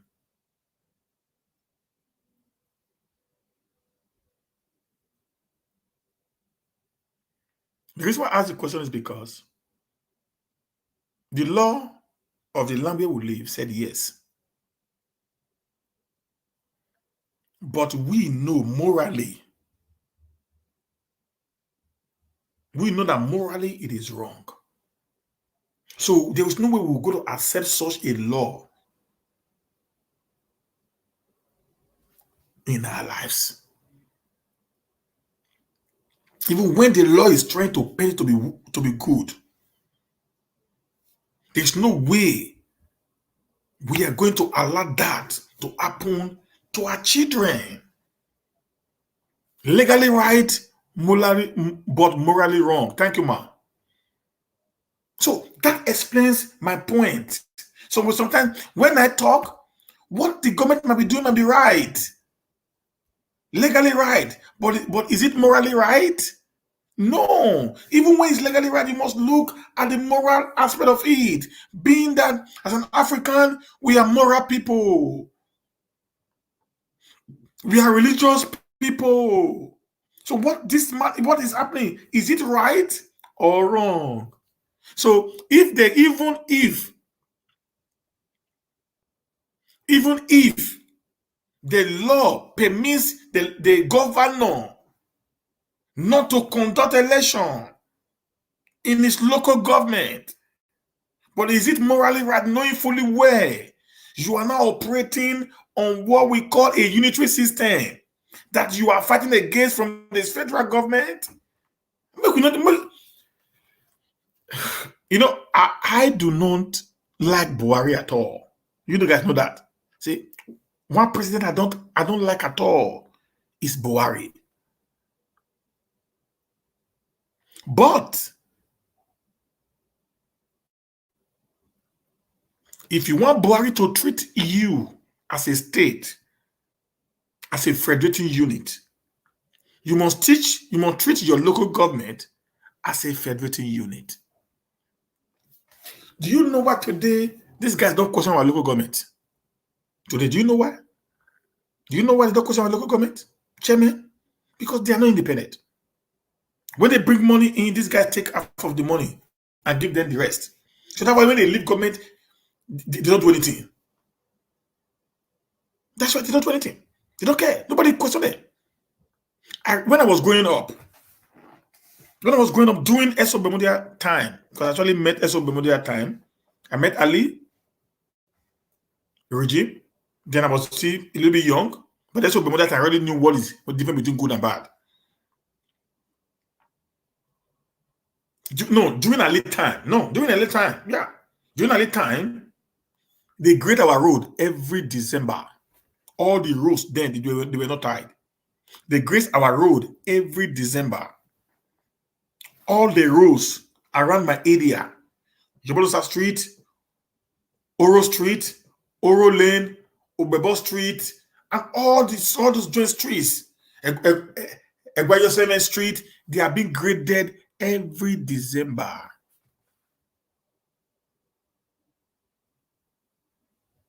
Every December by the local government council. By the local government council.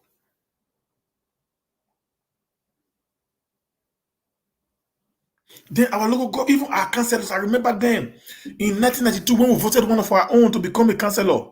We were going to his house nearly every day to map pressure on him. That was in 1992 during M. Kwabiola time. He fated a third republic. We were going to mount pressure on him, just ordinary councillor.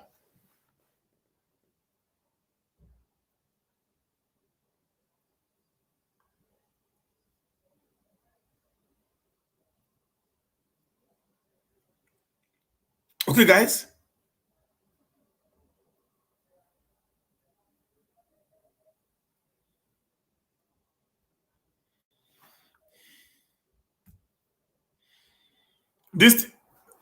Listen, my company, my own company, Retevo Nigeria Limited, can do this.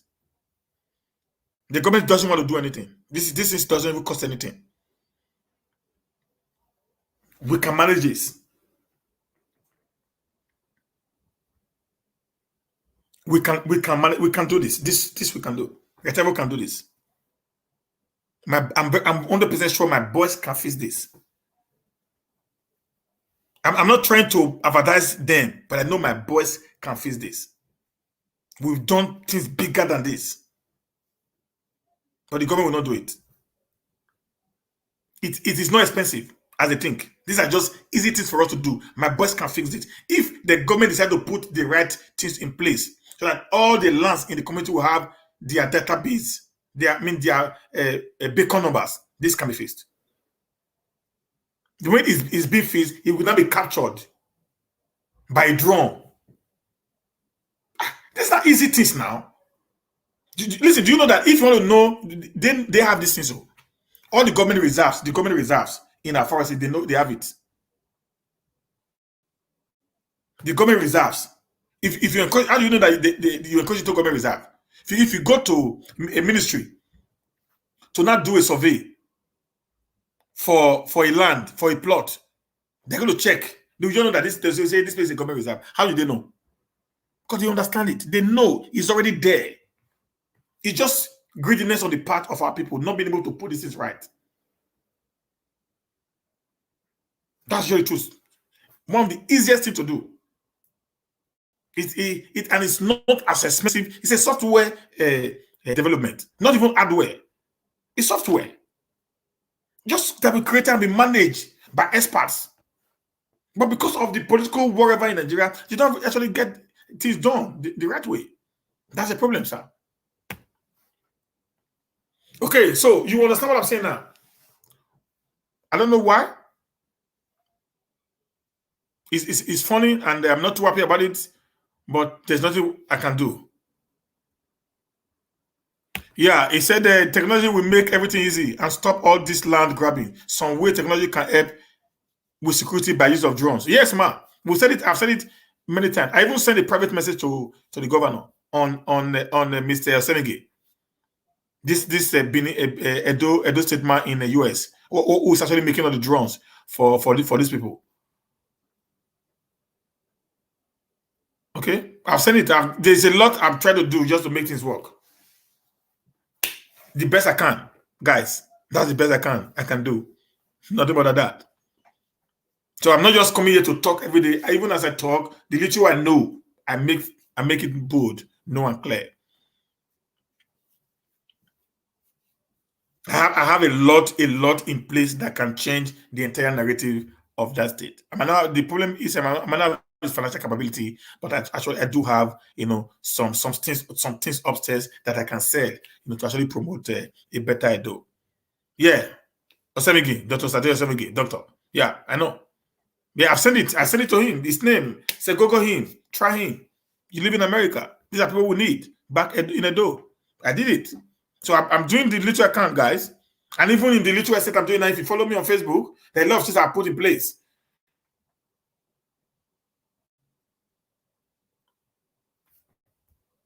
Okay. Yeah. I think I spoke to somebody like that. And from there, and I wrote him. Yeah, I did. Thank you very much, Sister Rita Adams. I did.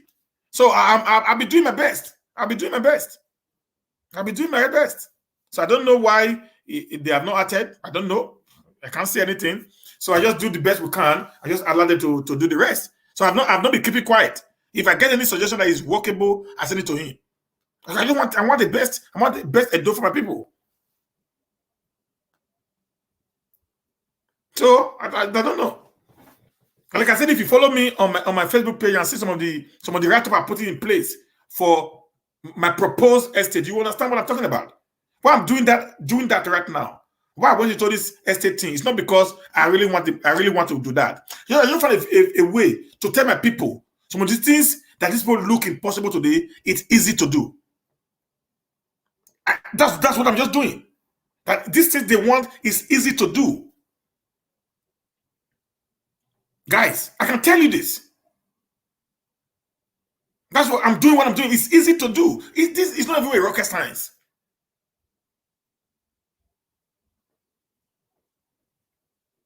It's not even rocket science, guys. Just opting of somebody called me today and said, hey, humanist Steven, take it easy now. He never even tell only one, only 1 year. You don't really fight, you don't shout. They create problem for social media. They create tension. They, try to create enemy. Make people hate Obaseki. I say, listen, my brother.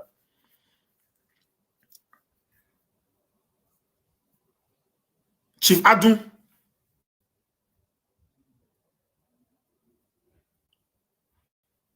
Bobizwa,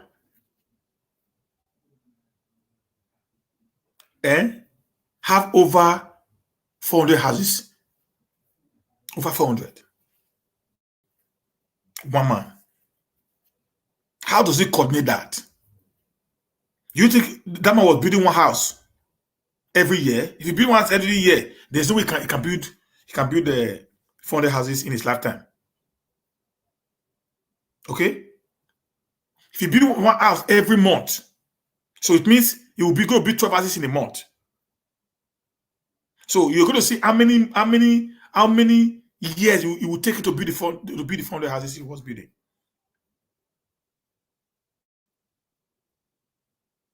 So he tell me, I said, listen, if there is money in the purse, we can tie the whole road in Edo State in one day. Will they want to do that? They says no. The reason I don't know. Like I said, they don't like us. They don't like us. They don't like us.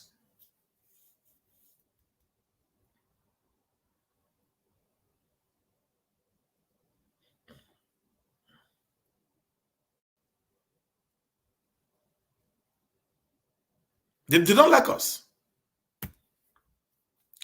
Why is the governor not doing anything about security? Bros, I don't know. If you ask me now, I go ask.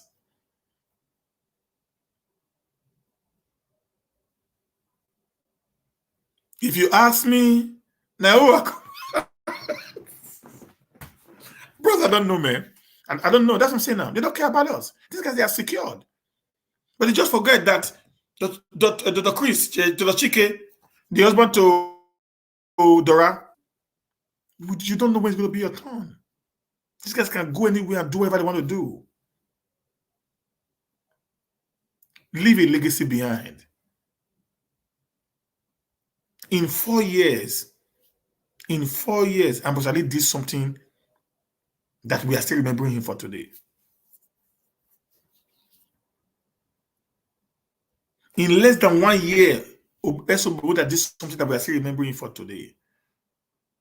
Leave a legacy behind that you will be prayed for. That the people will talk about you now and before. Somebody told me, I'm going to say this now. Listen, guys.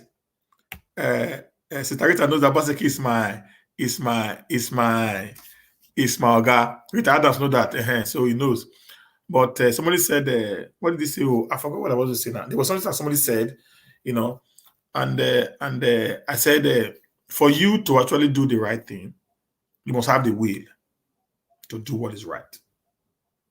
So it's not about you being nice. You must have the will to actually do what is right. If you don't have a strong will to do what is right,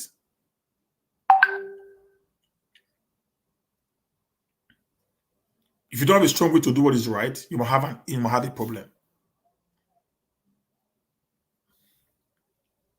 Okay? You must have a strong will to do what is right. at every point in time. Leave your name for something good. Money is not everything, but leave a legacy behind that will linger for eternity. What we want every governor in Edo State to do is to leave something remarkable behind. Do you know today this uh, Eboma Road that is bad, the federal road? Do you know Bishop Matthew, the Roman man? Do you know Bishop Matthew, the Roman man, is doing it right now? One man is doing a multi-billion naira job. What the government cannot do. Federal government could not do it, Edo State could not do it. One man is doing it. One single man. You know how many schools that man have built in Nairobi? Bishop Matthew of Shore God Mission. You know how many schools? Right now is fixing a road that the state government could not do, that the federal government could not do. Some people want us to keep quiet. We can't do that. I'm not a political sycophant. I'm not a political jobber. I'm a humanist. I'm one who believes in human lives. My job is to defend my people at every point in time.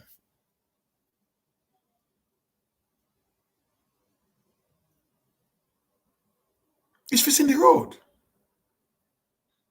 to ease the stress of his people. But we have governments. Look at between Olobo and Delta State. I mean, between Olobo there, between Edo and Delta. The place has become Warri in those days. We drive away for 45 minutes, 40 minutes from Warri to Benin. Highest you take is 1 hour if your car is not moving. Today, it takes you 6 hours, like you're going to Lagos or you're going to Warri.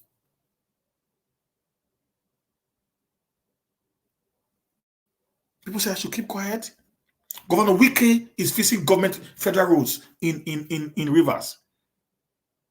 It's not about, listen, these roads are not to be fixed to cushion the pains of your people.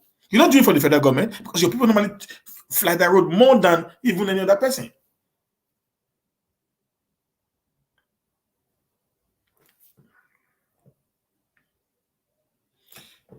At this point, if you go to IGP Junction, from IGP, that country home, from country home junction along Saple Road, there was a day I was driving.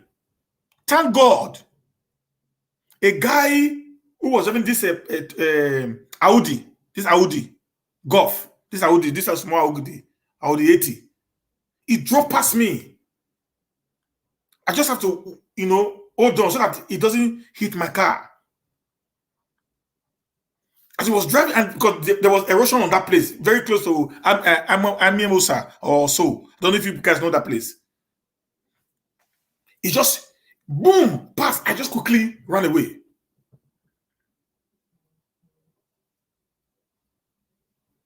Do you know where this guy fell into? He fell into a big dish that he wanted to swallow.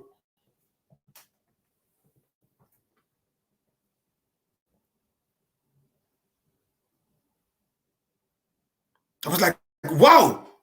He fell into a dish at the middle of the road. This is the popular Saple Road we're talking about now. Opposite, very close to Amosa park. If you live there, and go a little bit further, after first Obe, little bit further there, the road is also not motorable. When it rains, it causes a jam lock.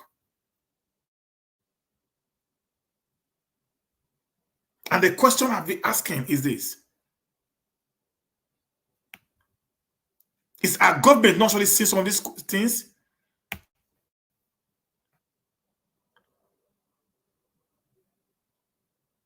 Lives Properties have been destroyed. I know that guy car. I tell you, na towing van can come outside. That car will not come out. The towing van, will carry that motor come outside that place that day. And the minute that thing happened, we had a jam lock, a go slow was created in that place. Heavy go slow. Can we continue to keep quiet, guys? Yes, it's no. I won't. I didn't vote anybody for me to be patronized. I didn't fight for anyone so that I can be remembered and given a position. That was not the reason. I fought for Obaseki and any other person I'm going to fight for is to better the lot of the Edo people. We that live in diaspora today, we are not suffering. If even we cannot build a house, we can eat at least reasonable food. You understand what I'm saying now? So that is that. He said, why is the Obaseki not doing anything about security? Oyis King, you have been repeating this thing over and over. I don't know. That's the truth of the matter there. I do not know. I can't even say right now. Because the first thing he needed to have done was to send a bill to the Edo State House of Assembly on the ban on anti-grazing or open grazing. He has not done that. The reason I can't tell. The Bini Auchi Road, the Bini Abo Road, the Bini Okada Road has become, a point for them for kidnapping. I think by now, policemen would have been deployed to comb those areas. Guys, the reason they are not doing it, I can't tell. Baffles me.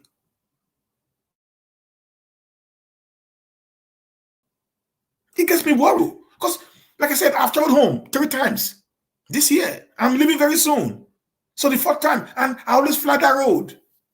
What about I was the guy that was shot dead just the way they shot dead Omoyele brother?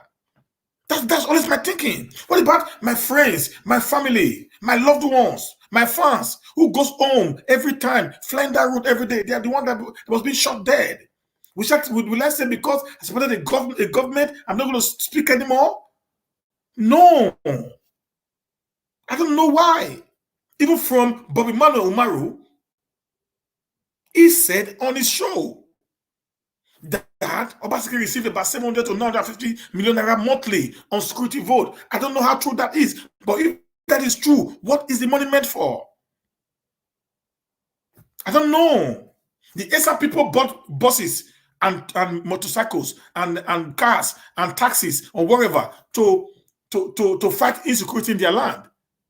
In Edo South, the Edo South people just bought you see with guns. They actually bought those guns by themselves, not bought by the government.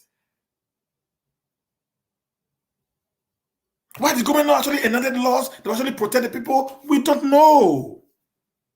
We can't say, my brother.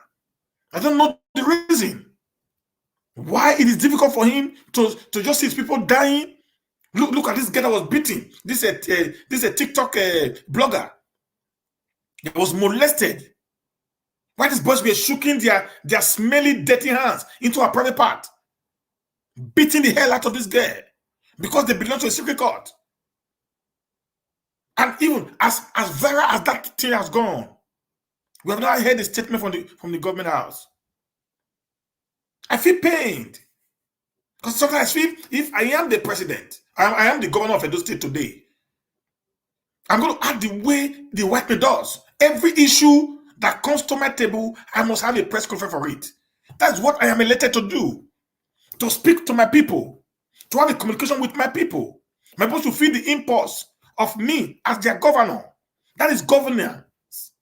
Not building infrastructures without the proper security to actually back them up. Not governance.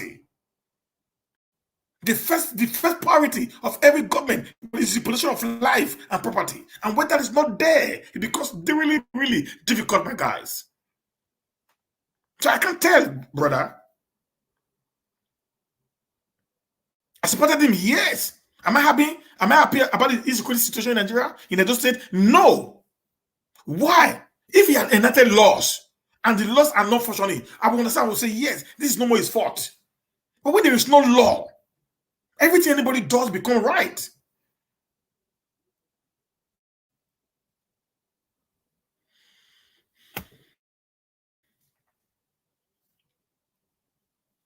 My sister says, since they refuse to listen, what do you think we should do in Edo State? Is to vote them out. Truth, to vote them out right now. All of them. I'm serious right now. The diasporans, we need to wake up. If we want to have a nation or a state, we're going to call our own, is to end this crop of political leaders in Edo State. All of them. We need to put them into proper retirement. We have the number. We have the resources. We have the intellectual capability. We have the strength. We have the doggedness. We can't do it. Come 2024, we're going to say, it's going to be a diaspora governor or no governor. We can. We can't. Listen, guys, this is going to be a cry I'm going to take up from November. We need a diaspora governor. A man tested, trusted, believing to be able to deliver on what we need for Edo State. Not these crops of criminals who is governing us today. Because, listen, guys, if by 2024, we decided to follow the same group of people, they're going to bring us the same people again. Not different. The same recycled criminals who have been in the corridor of power for so many, very, very many years. And when they bring them, we only have two political parties today: the PDP and the APC. Every other party is just there. It's the truth of matter there. Just that you have in America, Democrat and Republican. Just as you have in US. I mean, in London, in United Kingdom. The same with Sweden. We have two major political parties: the Social Democrat and the New Moderatorate. It's as simple. It's every country. We have two major ones who actually veer. Because if we don't do something right now to hand these people reign of power on us, we will be shocked that by 2024 they're going to bring the same person again, and we have no choice to support one of them. We don't have two devils. We'll not be looking for the lesser devil. But if we start clamoring for a diasporan governor among us, I believe between now 2020 and 2023, when the election will start coming in, we'll have put up, better plans, either to open a new political party just for Edo State alone by the diasporans, or we can merge our force with an existing political party that we know is less corrupt. Okay, from there we cannot be able to now put our force together and now nominate through even electronic voting in the diaspora to pick up a man that we can be able to actually ascertain his or her antecedents in the country where he had lived over the years. Just like Dr. Senike, for example, now, if you go to Google now, you're going to get him clearly. They will know. And even Marcus, I want to be a governor, and we know this man, we know the state he's coming from. We can ask questions about him within that state. It is easy for us to get informations. We can do Zoom meetings. They can take up to 3,000 Edolites on a Zoom meeting, discussing issues, trying to find out the credibility of these people who want to actually come and govern us. We don't even need to be on ground. We have the force. Every Edo man living abroad today have 4 or 5 persons under him that he can control. We did it during the Obaseki time. We can do it for ourselves and make Edo a better place to be. One thing I don't regret about supporting Obaseki is this. That Obaseki election just prove that Edos in diaspora, we have the power, we have the strength, we have the resources, we have the voice, we are dogged, we are rugged. We can change any status quo if we want to. Our $1 is bigger than the greatest millionaire or the billionaire in Edo State. That is one thing I learned from that election. That has given me, the power, the force to speak the way I say speak up to now. I've not lost hope on Edo because I believe That very election was a pointer that we can actually decide our fate. Now, it's just a pointer that yes, we have the power. It's time for us to start checking who is the right man. To start checking who has not just been educationally sound. Is it morally all right to be able to lead us? That's what we want in this dispensation, which I believe we can be able to do that if we all work together in unity, man.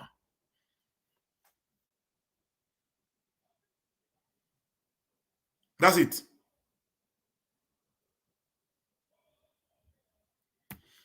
Yes, yes, yeah, yeah. That's what I'm saying now. If the moment we begin to clamor and we get one that we all agrees on, $10, $10,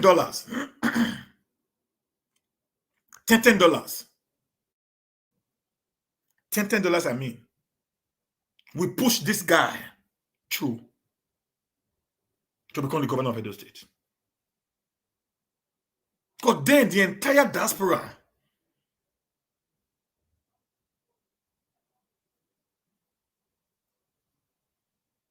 no, the entire diasporans will support. Yeah, I know, I know, I know, I know. You know what I'm saying now? Because we need to do something. This I believe they don't know finish. And I believe we can never guarantee, but we can try. Because I know when one, I'm not talking about these touts in diaspora. Get that clearly. It's about these touts. It's not about these touts. It's not about these touts. When we look at people that actually that have integrity to protect. You know why most of these people in Nigeria misbehave? Because they have no integrity. They are nobody. They're just wealthy men, but they have no integrity to protect. Because you don't give a hoot. If you have no integrity to protect, integrity is a thing that you will be always fighting to keep intact. If they actually have one, they don't. That's why you see them. They do what they do. They don't care. All of them. No, there's no one change. There's no one. They think of what they're going to make, how they're going to become big men. They become bosses. They become laws. They become wherever they want to be. That's all they want. Power, power, power, power, power. The people become useless. Until we start seeing things from that angle, we start speaking in that direction, we're going to have a lot of problem, guys.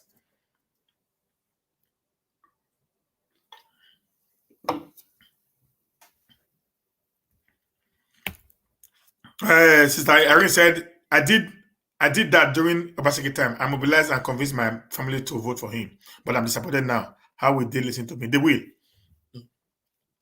They will.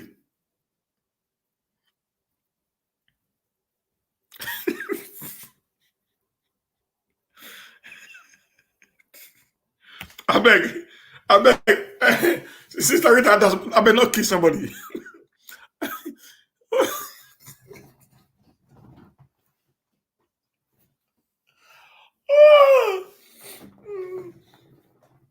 But the truth is this: I might be a Christian, but I believe that these people fear Ogun, Shango, and Amadioha, Olokun, and all this more than they fear the Bible, because they know that God is a merciful God.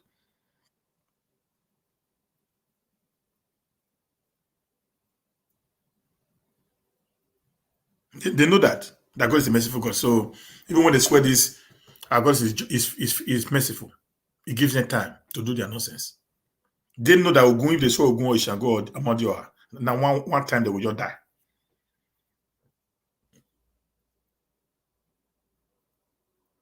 Okay, one time they will just die. I subscribe to this.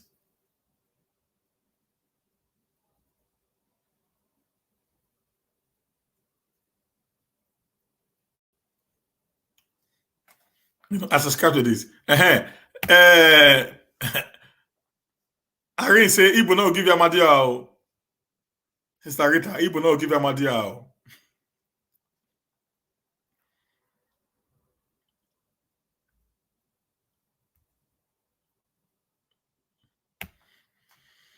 Uh, let me try to talk about this. I did not support or vote for Obaseki, so I'm not disappointed by the disappointment. I'm not primarily disappointed of what is going on, and because I don't trust betrayers. The truth of the matter is this: I would be disappointed at every government in Edo State, every government, whether that's the one I support won or the one I support don't win. Do you know why? Because Edo State is mine. It's not for Obaseki. It's not for Ijeyamo. It's not for Shomole. It belongs to you and I. So if it's not working, it means we are going to be the one that will actually suffer. So that's why I will not support. 1 minute, please. Hello. In real life, that's your one finish here. So that's one reason why I will continually supporting. I will not. I will continually be disappointed at them. They should do the right thing. They know what to do. They know the right thing. Do the right thing for these people.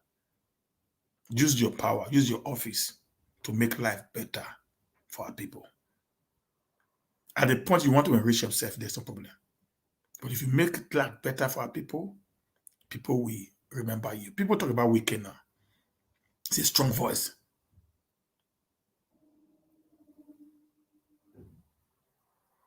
Thank you, man. This is what we are saying now. That's what we are saying. That's what I'm saying. That we need a third force. Thank you, man. You understand that now? Because during that election, there was so much propaganda emanating from these people, both sides. They were not truthful. Even now, it's not even before you win. As you want to go contest, me, I suppose we said that Amadioa and what is Ogun. As you want to go contest, if you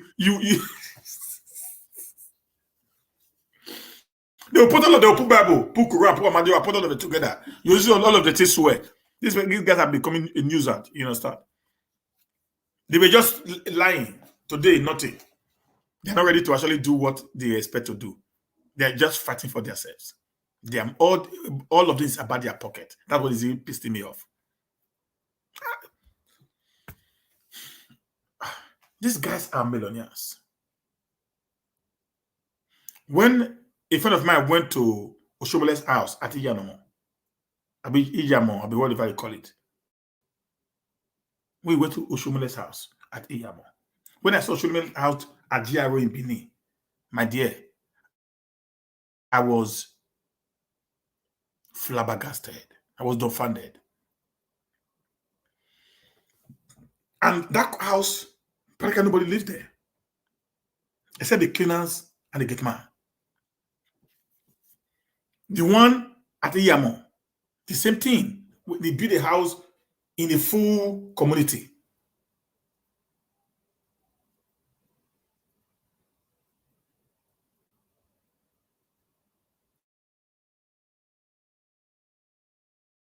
I was asking myself, it's what are these people still looking for? That they still want to collect money at all cost. What are they looking for? What are they looking for? If not greed. I drove through Shaibu's house. I drove to his house a few days before I came. Guy, if you see that man house, na Palacia. Because I was just asking myself, okay, what is supposed to be fine? What is supposed to be fine for the money? What are they looking for?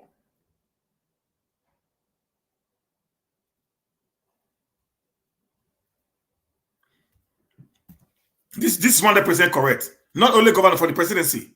That's where they make so much money that you can't even question them. That's where they make money from.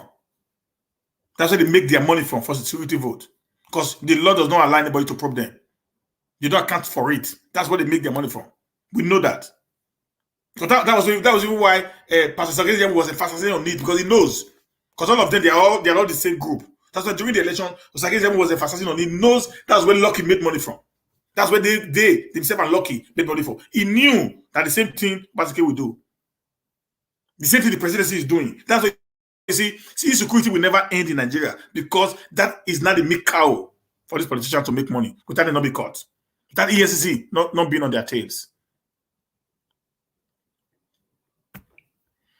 Did you think we have someone in diaspora that we can trust for this seat of governor? I think so.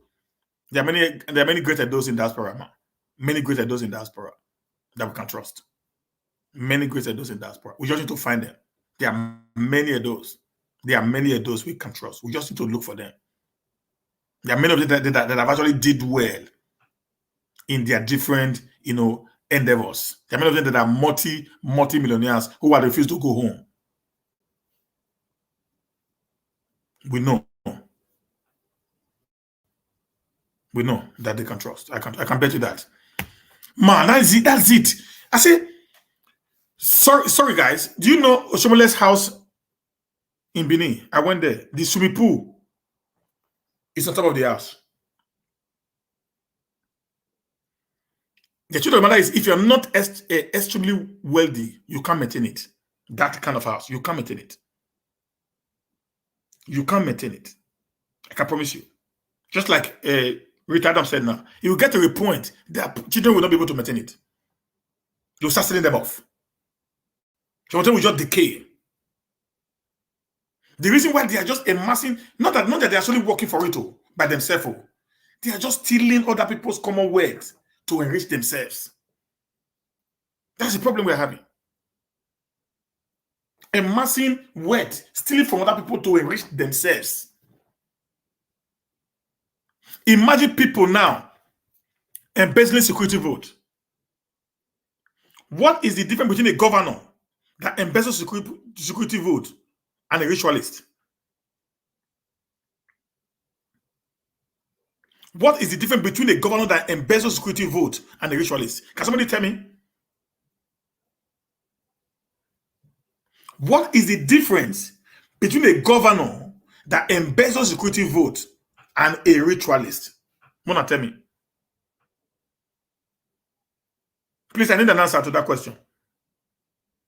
What is the difference between a governor that embezzles security vote and a ritualist?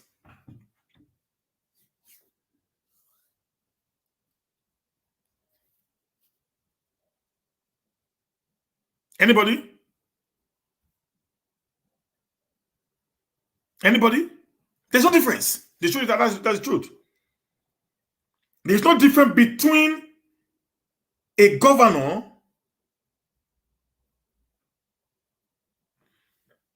that embezzles security vote and a ritualist. There's no difference because they are all the same.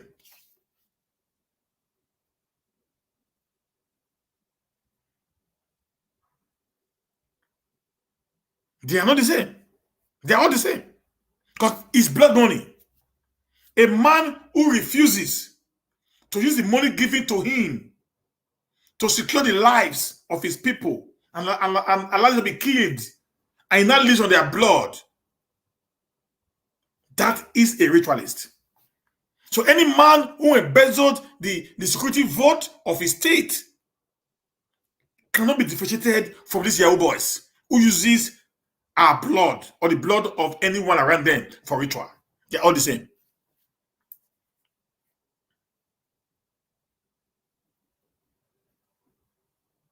There's no difference at all. They are one and the same group of people. We must tell ourselves the truth, guys. This one is, like I said, today's show is always it's organic. Okay, today's topic is always organic. You talk based on what you know. It's not like we are not here to. I'm not doing it. I just put it up. We talk on both of what you know there. They're all same. No difference. If you're a governor today, you said, "Oh, you're not a ritualist," and you embezzle money made for security vote. You are a ritualist. If you're a governor today, or you're in any political position, any position, elected position, or appointment or whatever, and at the end of the day, the money when they give you, make you take do something, you stop harm. You are a ritualist. If they give you money, me to repair, me to fix, me to do road, you can't do Jabba road, and this will call a cause accident. You are not different from Yahoo boys. You are a ritualist. The only difference is the governors and the appointees that embezzle our money, they are legal ritualists, protected by law. Ritualists protected by law. Whereas our Yahoo boys are illegal ritualists, ritualists not protected by law. That's why they are being caught and being sent to jail, like the hush puppies and others. So we have many hush governors. We have many hush senators. We have many hush local government chairman. Many hush House of Assembly members. Okay, many hush ministers and commissioners who have embezzled the wealth of the common man. They are all ritualists because they live on people's blood. That's why you see them. None of them ever climbed to stadium. After none of their family ever climbed after they are gone. Their family will just disappear into thin air.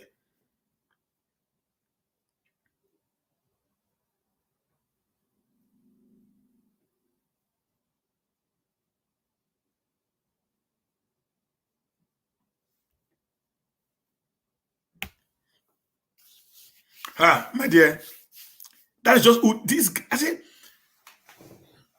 you know, I don't know. Maybe you guys should. I did a video last year.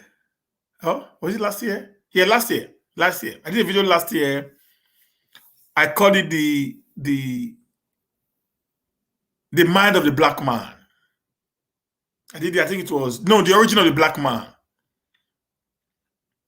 I put it. I said the origin of the black man, the Bible perspective. I did that video. I think I did it by 4 series or 5. The origin of the black man, the Bible perspective. I did a video. Maybe guys, you can go and watch it again. I actually atomized, narrated, explained the origin of the black man. Clearly, well defined. There is something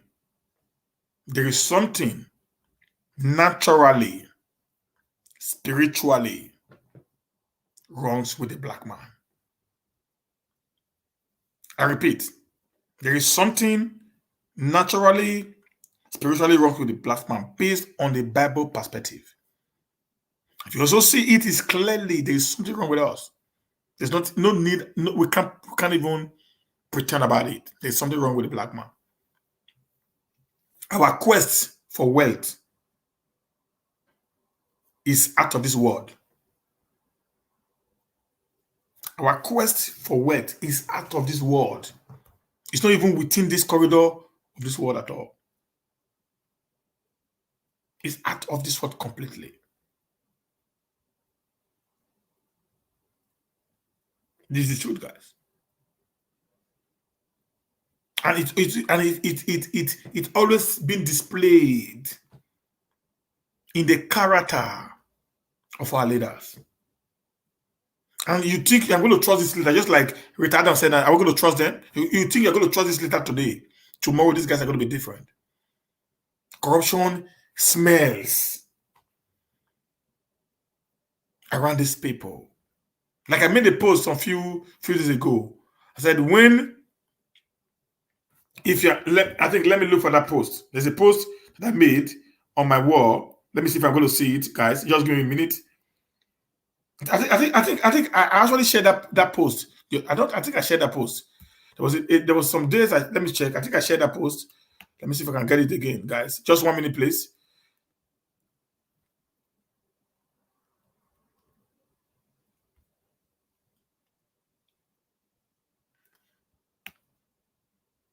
John, okay, yeah.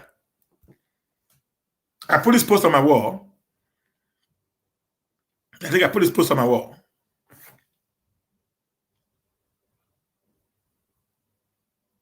So do not talk about morale until you have money to fund your temptation. So much is hidden in poverty that wealth will expose. And do not also brag about your strength while in wealth until you experience poverty. There is a lot hidden in wealth that poverty will expose. But in whichever device you find yourself, be encouraged by time, know that time makes it impossible for situations to be permanent. I put up this post some few days ago, on my Facebook page, and this is the fact. So that's why today some of us are a little bit worried how we're going to trust some of these people based on their antecedents. I'm going to feel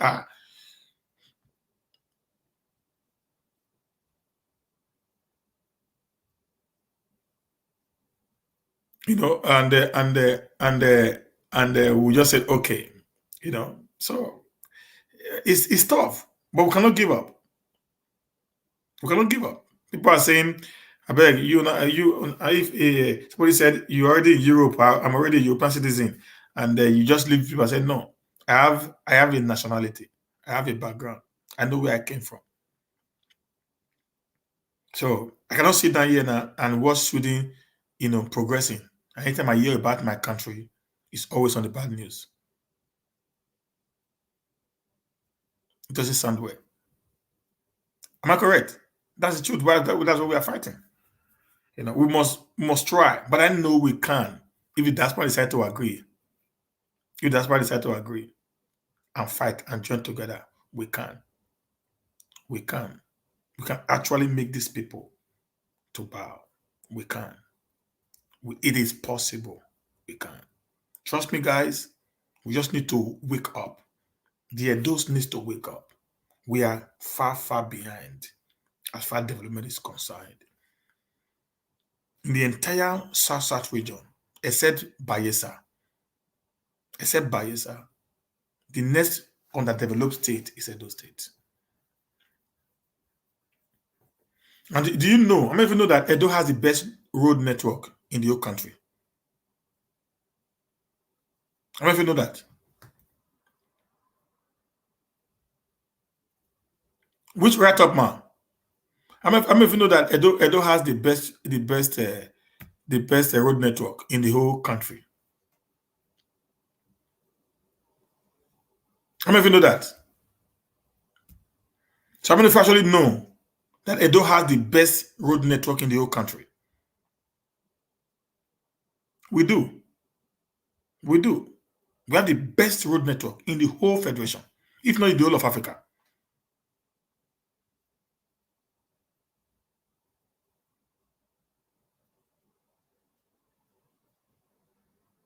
If not in the whole of Africa.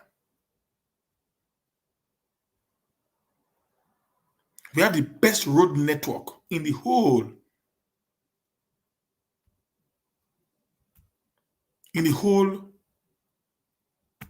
of Nigeria, if not in the whole of Africa.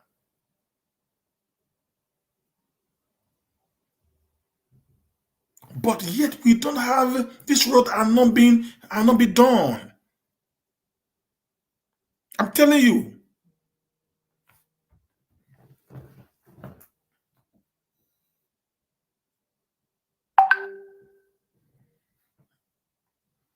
Okay. So, guys, yeah, that's the truth. Yeah, the road network is similar to Canada, and every 200 meters there is a road. Yeah, that's what it is. We have the best road network. So it's an advantage for us for proper development. Okay. So please, guys, let us join hands together. Let us not give up on it. It's our state. We know we can do better. We can change the narratives. We have what it takes. Let's join hands together. Let's start working. Let's start looking at people. Who do we think is qualified? What are the aims and objectives that we're going to put before these people for the development of the state? We need to do that. Let's not give up and say, okay, they are all the same. No, maybe someone who actually lived abroad for so very many years that have worked, not these guys who went to Yahoo and returned back to Nigeria and said they traveled abroad and start committing the crime they were already committing before. And then there are many of our people today who are in the court of power today that were in abroad before. If you check their antecedent back in their country of residence, they were not actually working. They were just fast guys. They were the fast lane. So those guys, we cannot say they actually lived abroad, because when they return back home, they're going to have a different story altogether because it never actually worked. So their life was all about corruption. For me, I think, I don't know if you saw a video that I did. I think Ranamigo played that video on the show. I told her I don't give a hoot about you revoking my CFO. I don't give a hoot. I don't give a hoot. How many are going to revoke? I don't give a hoot. I don't give a hoot about it. So that's why I speak. That's why I speak.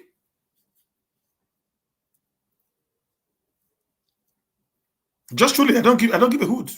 I swear. People can keep quiet, but I must speak. If you revoke my CFO, it means you're making me more popular.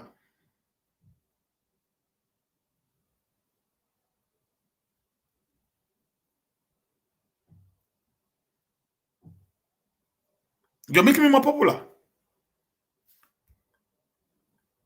It's the truth. Maybe then you're going to make people start believing in me. Then I will not become your nightmare. You understand? So, like people like us, people like me, if you revoke my CFO, you just make me your nightmare. Because people believe in what I say. So if you now revoke my CFO, then you just make me your nightmare. Because I've never run in your government. I've never had any political position in the entire Edo state. Even in the country we are living, I have no criminal case.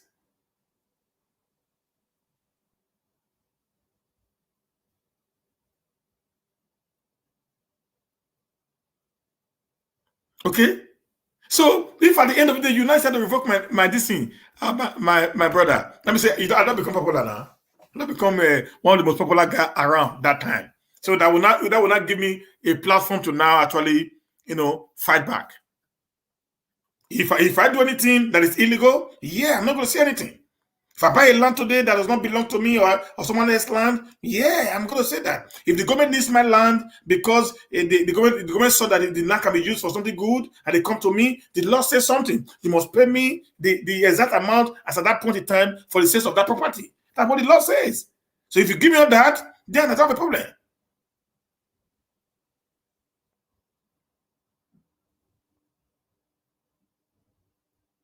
Okay, that's simple, guys. I mean, Steve is one hell of a guy. I don't fear anything. I don't fear face. I don't fear who she face. I don't fear. I don't fear. Yeah, where I live, say I even follow the drag. I don't talk of my own country. I don't fear who she face. That's why I always do myself to be very clean. That's why I always do myself to be very, very clean. So that when I come here and fight you, I fight you clean.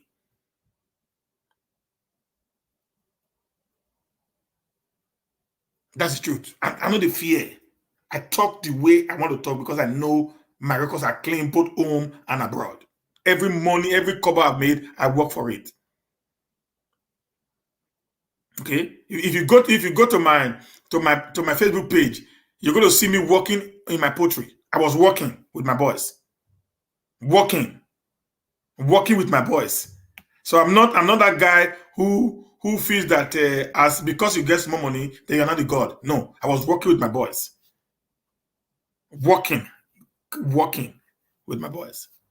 So that these are things there. So if people keep quiet because of their CFO, or they keep quiet because of of uh, them getting an appointment, that's their own concern.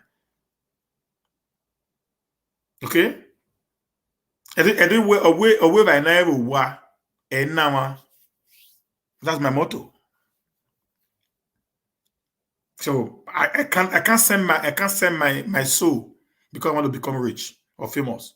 Nah, can I happen? Everyone who is keeping quiet today, how much is salary of a commissioner? How much is salary of an SO and an SSA? Even how much is salary of a governor in the same society? How can a man govern us for 8 years?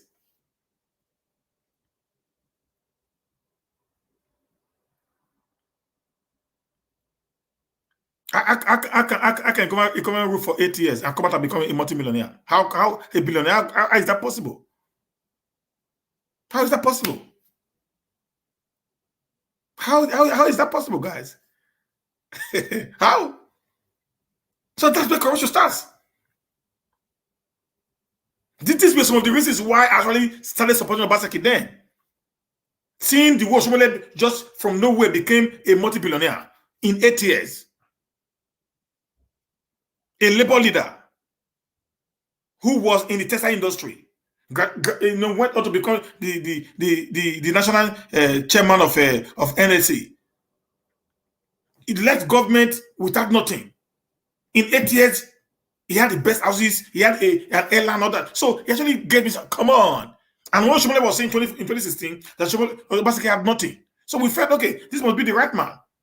And I also know the antecedent of Pastor Sage Zayamu, how he also actually amassed wealth, amassed wealth to himself, having not actually had any legitimate job that he had done in the past.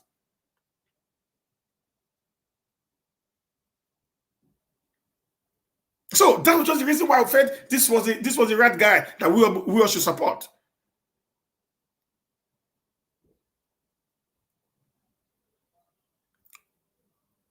I stand for truth.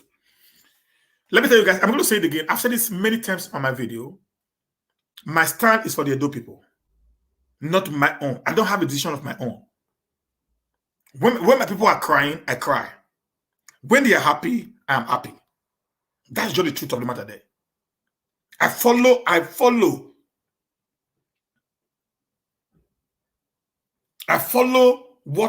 how the direction of my people is. I don't have my own will. The direction, even in this country, guys, in this country, where I was, the time I was actually working, is Edo first for me. It got to the point people started calling me I was too tribalistic in this nation. Edo first for me. If I have a job opportunity, if 20 people comes in there, Edo man is the first.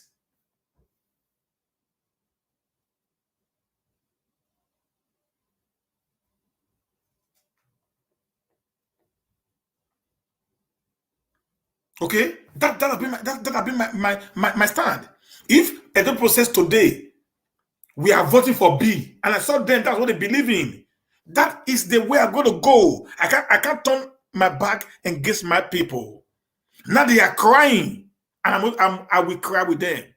I might not be feeling the pain of what is happening.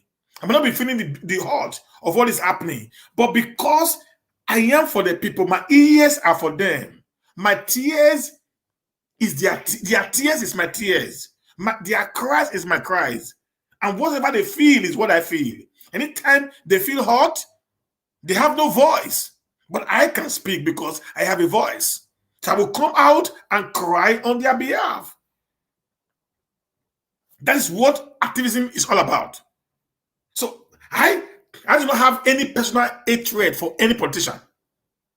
Not Iseyamo, not Oshomole, not Obaseki, not even our late Papa, Captain Osa. No. But because the people wanted this, I followed what the people says. Right now, people are saying, oh, it's like we made a mistake. I'm coming out to say, Governor, your people are crying. They're already crying, feeling pained. That it's like they made a mistake. And this is not a good omen for you. That's what I'm doing right now. People might not like it. They've called me many times to say, come on, guy, drop your voice. We are doing something. I do not want to hear you do something. I want to hear you do what you promised us to do. Say, another question, sir. How come the house had not numbered properly? Because I never managed to see my house with Google Map.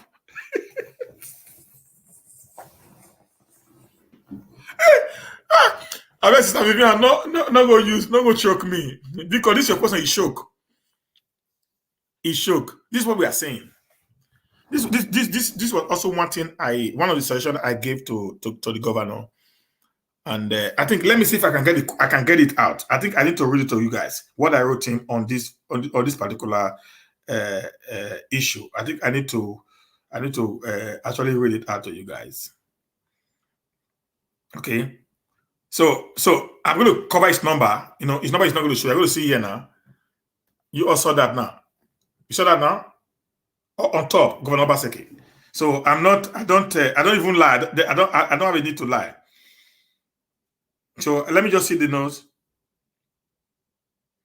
Yeah, I wrote him this. I said, number one, all lands in Edo should be gazetted to give the government control over lands. That's my number one question. I'm answering you now, Sister Vivian.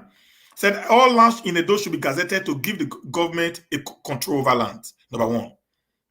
Number two, I said all lands should be surveyed based on the government plan for the different areas and communities, and each land survey document should be with the said ministry. They said that would be too expensive. Said then the local government can do the survey, or the community can do the survey. Say to the local government, the local government can transfer it to the state where a central database of all lands in Edo will be gazetted. So number three, every land that is to be sold in Edo state should get an approval from the ministry in charge. So with that, the ministry can now know if the said land is still available or what can be built there. That's number three. This was sent as far back as January 9th, 2021, even before all this old saga came.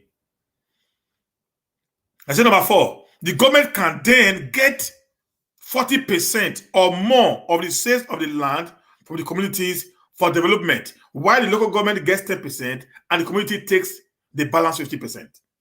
This will reduce the stress government passes through to take care of the needs of these new layers.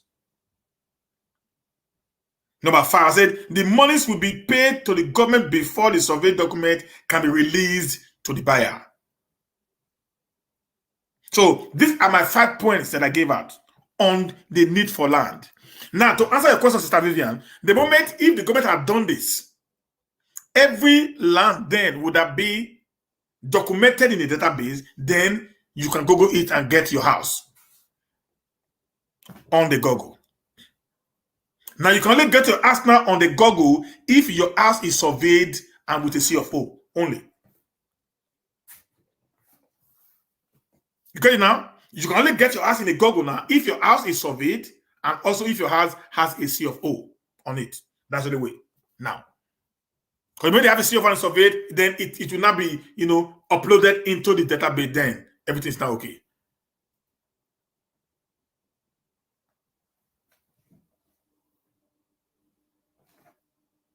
You get it now. That's the reason, my sister. So I've done a lot on that. I think I also done something like this.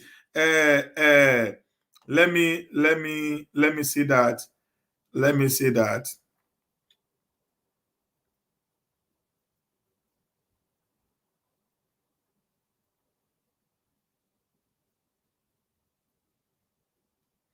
Yeah, I also sent another one on the 8th of January. 8th of January, guys. This I sent again. Say, good morning, Your Excellency. I'm a concerned citizen, a concerned Idolite in diaspora who wants the best for the state. I have one or two suggestions to make on the agro entrepreneurship.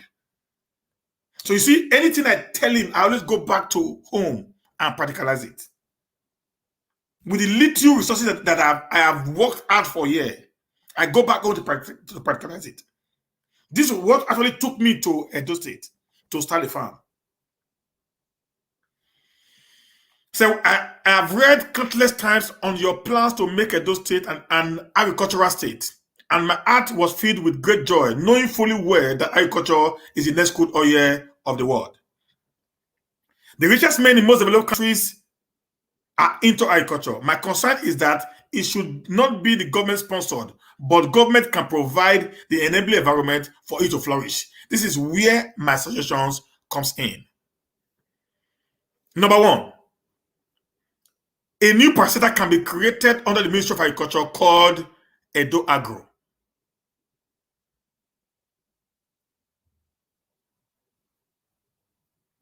Number two, I said they will be involved in giving out lands to farmers who are wanting to farm in a commercial purpose. So number 3, they will also give professional advices to farmers, particularly the animal husbandry farmers, so that they don't lose their money. These are things I put up. Number 4, they can also be hired by farmers as visiting supervisors to their farms and also help in ministering medications to their animals with a certain amount being paid to the government purses. So instead of the vet doctors today, like I have a farm now, I have a private vet doctor that I employed. Okay, I have a private vet doctor. Do you know if the government decided to listen to this kind of advice today, all the vet doctors in Edo would have been employed under the government as we speak. Then they will not be assigned to the different farms in Edo State.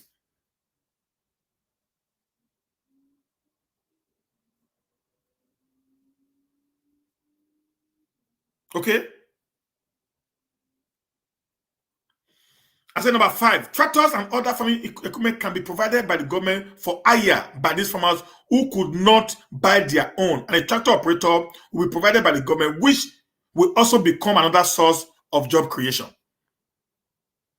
So these tractors, you buy tractors, they hire. The government get money. So sometimes, guys, sometimes I don't even understand. You buy tractors, the government get money. Then the tractors operators will be paid by the money that is being paid to the government to use their tractors. This is what happened in the north.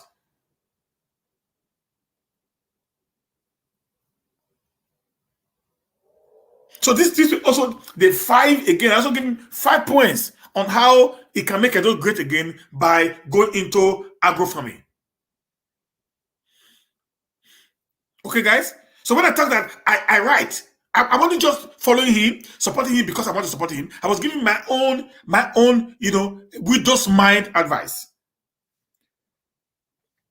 On this, look at it, guys. Look at it here. This is on the 3rd of January. On the 3rd of January, okay, 3rd of January, I wrote this before the coming in of Vigilante. Vigilante have not come when I wrote this to him. I wrote again, and I am a concerned Edolite who have the security of lands and property of Edo people at heart. Having seen the rate of insecurity in the state, particularly the Benin capital, the capital city Benin, I decided to write to you and bring to your notice these suggestions, which I think might go a long way to help curb this menace. On the 3rd of January this year, I wrote him this. Number 1, I would suggest you declare security situation in the state as a state of emergency. That will give you more power to deal quickly to issues when coming up.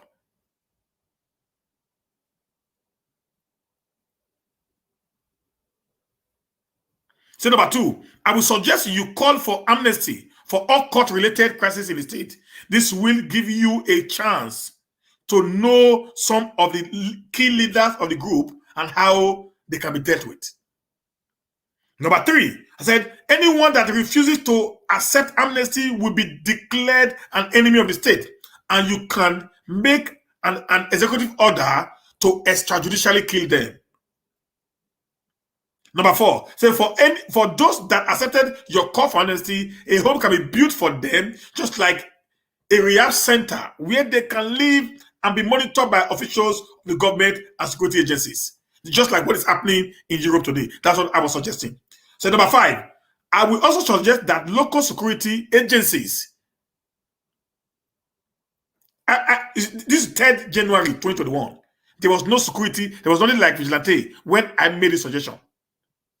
I will also suggest that local security agencies should be created in each local government of the state with people from the area who had renounced crime and want to support the government in fighting crime. The reason is they know themselves more than the security personnel. Number 6, The system should start with sensitization of the people against crime and the aftermath effect via TV and radio, using those guys who had accepted to turn a new leaf. So you see, between on the 3rd and on the 9th of January, I wrote the governor 3 times.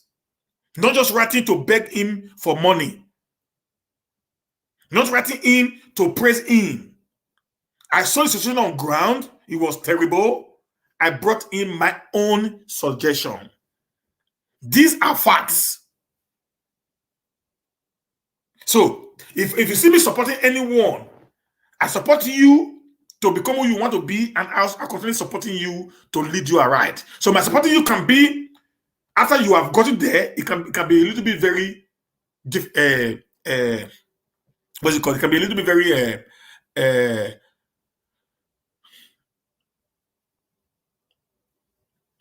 let me use the word violent, verbally violent. When you're not doing what you ought to have done, I can be a little bit angry and I can speak some kind of word that might not be okay by you. That's the position we are right now. Having supported you, it means I expected you to have listened to some of the things that I tell you. If you don't listen, then I have no choice. Yeah, he did, man. He did. Those messages, they were all read. I sent to him, to SSG, and to the DG. They all read it, man. It was all read. But I told them, I don't even want me to be recognized. Okay? I told them that. I said every day, I don't need a political position for anyone. Listen, guys, I'm going to say something here. For Stephen to become a commissioner to any government, I will contest against them as a governor. I'm not joking. For me to accept a position from the government, I will contest against them as a governor. I'm not a dummy. Maybe I not go school, but the little thing where I know I can do better.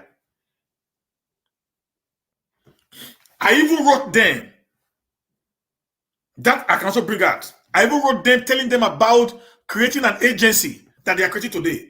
I was the first. It's on video. You can check Nigeria Watch. I was on the first to talk about the agency, diaspora agency. But I didn't call it the way they are calling it now. For you to tell most of the things you see happening today, I made a lot of suggestions. So when I talk with a lot, because I know what I understand that I can do better. In the agency that I brought up, that I suggested to the government during the election, made after the election, because of the involvement of the Edo people in that election, I came out to say, okay, when I found that we have a lot of technocrats in Edo, we have a lot of capitalists in Edo who lives in diaspora. That's okay. We can go to create what we call, a committee of the Edos in diaspora. And I said, each region can get maybe 2 or 3, that we should not be more than 20. There should not be less than 20 persons in that committee. That's my suggestion. I even spoke to Barrister Andrew Amata on this, the commissioner designated, which is a friend. Anyway, I spoke to him on this. I also spoke to Nigeria Watch every Saturday on this. I'm speaking right now. So these are people that can be any weakness to what I'm talking about. When Amata came to London, he called me. That I spoke to him on this very particular plan. And he told me that the government already have a plan of that. I'm telling you guys, because after I put it on video, I spoke to Amata one-on-one on it. After I rated the government, did the video, I also spoke to Barrister Amata one-on-one on this. And I said, these 20 people or more will not go to Nigeria. The government will not pay us. So our meeting will be on Zoom, just the way we're having Zoom with Edo State Governor. We run Obaseki election on Zoom in diaspora. We never met one-on-one. We have Edo State Diaspora Support Group for Obaseki, where I belong. We run it on Zoom. We're having meetings every day. So they 5-6 hours on Zoom meeting, strategizing on what to do for Basket to win. We did it on Zoom. So I told them we're going to do the same thing on Zoom. That we'll be going home to Nigeria once or twice in a year. That's my suggestion. Once or twice in a year. After we have brainstormed, put all we need to put together in this place, they will not go home to physically meet these people who will not execute our project. That's what we're going to sit down. And I said, it's not even going to be all of us. If they're dealing, maybe they're dealing on IT, for example. I'm not an IT specialist. So maybe you have 4 or 5 artists in our group. Those are people that will travel to Nigeria. The government will pay their bills for traveling there. No allowance, only their bills and accommodation if they don't have houses. Okay? And why they are having a meeting so that they cannot teach these people what they intended them to do. Then after they are done maybe 2-3 weeks, they are done, they return back to their base again. And I said the only thing the government will get involved is their ticket to and fro because they are on an unofficial assignment. I did that. It's on video, recorded, it's on written, documented, and also speak to 2 persons that are still alive today that can bear witness to this. So you see, most of the things that I brought up, the idea was bought somehow, but it was half big bought. Okay, guys. So I supporting anyone because I actually know what governance is all about. I can provide the little I can, solution I can, but if they buy it, that's the difference. If they don't buy it, what can I do? Now so the team be, man.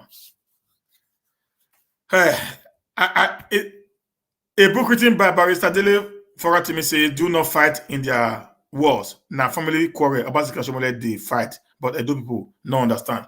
Yeah, that's the truth. That's the truth. That's the truth there.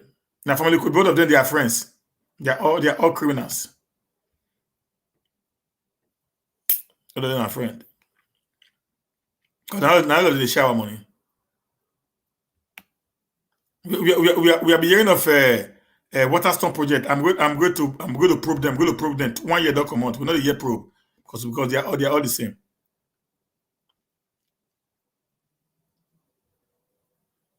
They are all the same. I used to be very skeptical about you when you used to compare for basketball, but I respect you more now. Why? Because I say that you stand for the truth and don't tolerate injustice. I hate injustice. I'm ready to cut my neck for injustice. I swear. I hate it. I hate it. I hate it. I hate oppression. I don't even like oppression at all. I don't even like oppression. I don't want time. I'm serious. I don't want it.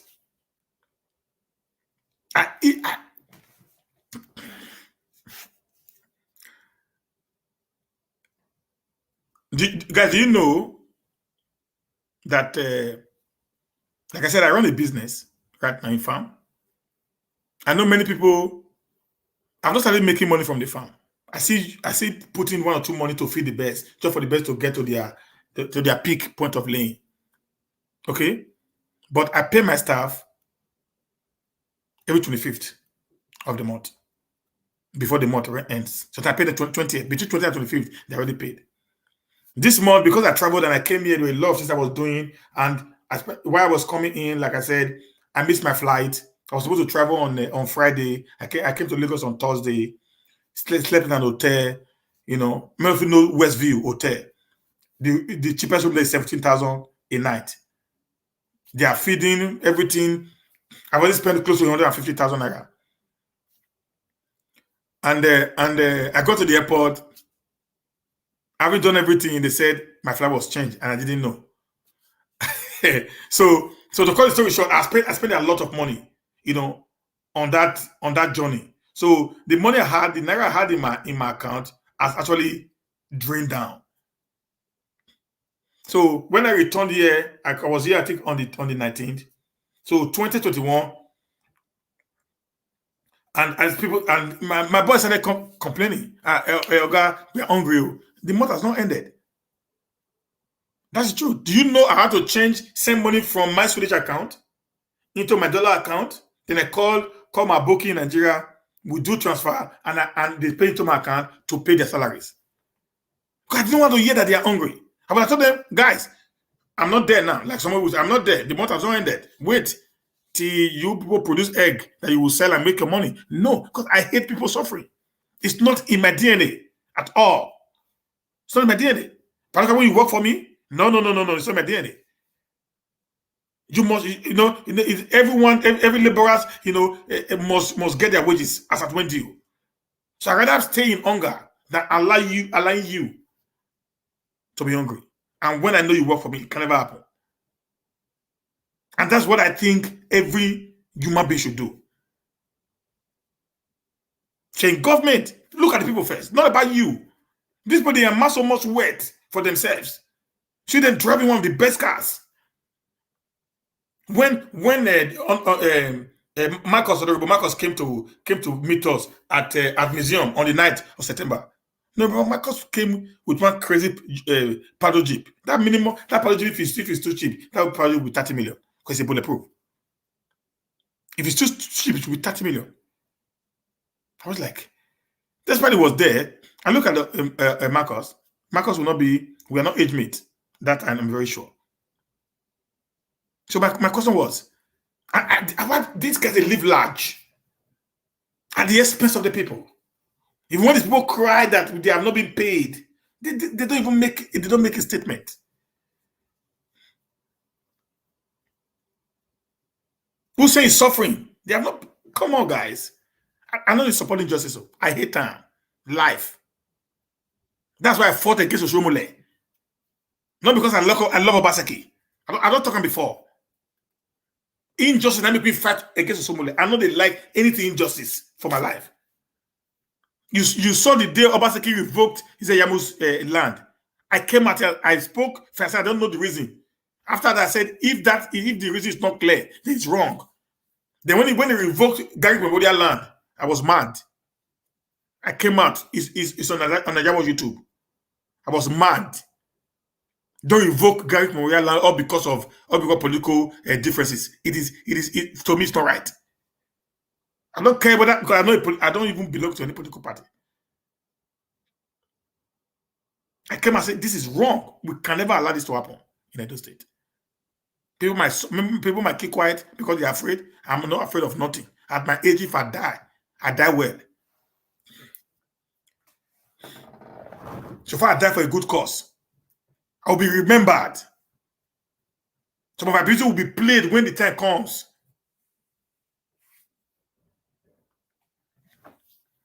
So for me to change, it go hard. I promise you, it go hard. Though. It go hard.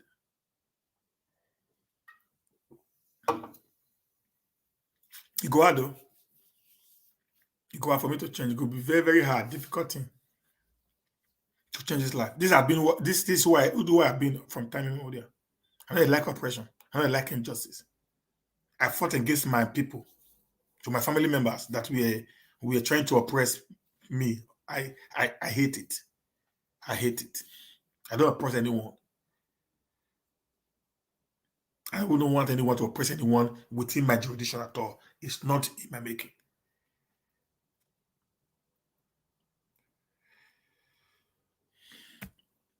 I just hope we in diaspora will be able to do something about Edo State. We will. We are already doing it now. We are talking. This talking now is working, Sister Irene. It's working. It's working. You guys should just believe in me. Believe in what I'm saying. It's working. We can't put them together. No propaganda. I don't do propaganda. I talk fat. And I don't also hate anybody. I don't hate Obaseki. I don't hate Oshomole. I don't hate Zeyamu. I don't hate any one of them. If Obaseki start doing the right thing today, I will start praising him. But for now, he has done nothing. Yes, let's not forget before I end. Somebody called me this morning because I found that people in America actually have more love for Obaseki than those of us in Europe. That's what I saw. Many of us in Europe that supported Obaseki, we are already, scolding him to do the right thing. But people in America are still not seeing anything wrong in him. The guy called me after the show. that Elvis did today, and he said, "Steve, I want to say, how you doing?" We spoke. I said, "Okay." And I said, "I don't know why I just decided to turn against Obaseki overnight. That he said many different things. Okay, and he came back and said."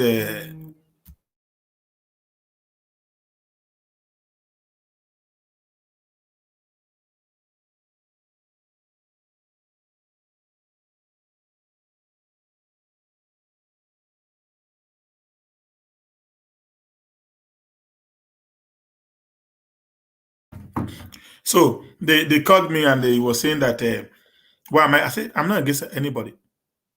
Okay, I'm not against anybody. Just truly, Government Basically, I'm not against you. I think when the time, because you're going to know people like me, are actually the one that actually loved you the more.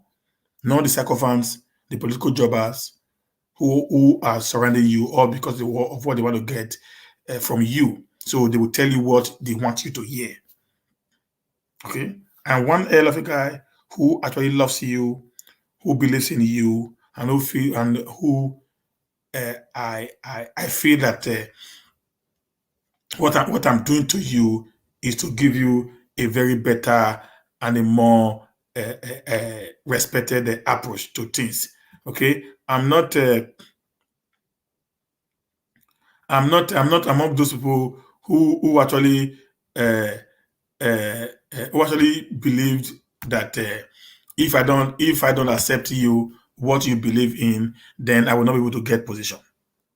Okay, that's why I'm doing what I'm doing right now, telling you the best you can do so that you can leave your name, in the sand of time. That's the truth, my governor. Number one, the Abudu School, the State School of Nursing, the Godaki, and all these other one, the College of Education, Kedolam. Oh, yeah, you are working there. There's no problem with that. But this project was actually earmarked for last year budget. The reason why a true government must speak to its people. Okay, a true government must speak to its people. A true government must speak to its people. Because if you don't speak to the people, you are losing the people. But if you speak to us, you tell us things that are not working, why things are not working, people will not have so much, stress to want to defend you or oppose you. Just like Wike said today, if you give us promises and you could not fulfill it based on issues, come back to the people. Let them know why these things are not being fulfilled. It's simple. There's no pride in it. It is governance. For example, now if I'm not praying it happens and I don't have money anymore to actually run my farm to pay my workers before the end of the month, I'm going to tell the guys, there's no money now. We need to wait till the end of the month. I cannot, because I will not. I will just keep quiet, start acting as if no. Let us try as much as possible to tell any government that is in power, whether the federal, state, or local government, or even our representative, the truth. Let's try to discourage this mentality of what I'm going to get from them. Because of that, you're going to sing the hallelujah praises. We live abroad today. We are happy because the society was created to make everybody nearly equal.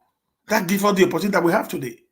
So we can also build the same opportunity back home in Nigeria. So everybody will be happy. That's the truth, guys. I have no problem against the government. I have no problem against the government. I have no issue against him whatsoever. When there's an issue, speak out. Talk to your people. Be, a proactive governor.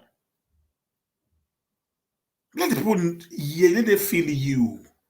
That's governance. Let them feel you. Your job is to communicate with them. You're not a contractor. Let them feel you. Talk to them. Have this rapport with them. Just like what Wike is doing. Every time Wike is always on the news, talking. Listen, do this, do this. Let be a rapport. Let be a communication. You came on the shoulder of the people, these people. Let us also feel that pulse on you. And you see things will just change overnight. Even when you're not working, they know why you're not working. But if you keep quiet, we don't know why.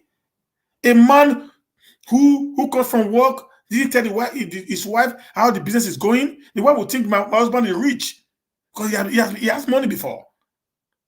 But don't know that the business is already dying. If you don't speak to your family, you will not know the situation you are passing through. This is a fact. I went home now. I told my mom, listen, man, when I come home for 4 weeks, we can spend 4 million naira in 4 weeks, 5 million in 4 weeks. But I'm going to stay 9 months. So I don't have 5 million to be spending on monthly basis. So I had to cut down on everything I was doing.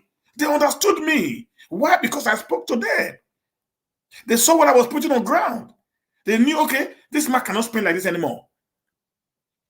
But if I had come, I didn't say anything, everything is just mute, I just drive out of the house, I come back home, nobody knew what I was doing, they're going to see me as a bad brother or as a very selfish uncle. This is how it works. This is how life ought to be working. Address your people. Talk to them. They will understand you. Keeping them mute doesn't make sense. Just truly. The local government election have not been done. It's getting close to how many months now? You have not addressed the people. It's like, who are they? It gets some of us pissed off. Because we have name, we have integrity to actually protect. Thank you very much, guys. This is the far we can go tonight because it has been a very long day, guys. I appreciate you all. Thank you very much. This is Humanist Steven. Right here, I say very thank you to Sister Irene, Mommy Diaspora, Rita Adams, and Vivian, all of you that are here today. Say a very, very, very big thank you to you guys, for always coming out to support, us. Please, if you have not liked this video, please kindly just like this video, share it to your different platforms, and give us some thumbs up so that we can do more, because it also actually give us joy to do more for you guys. Thank you very much, every one of you. I took your time to the 3 hours, 12 minutes.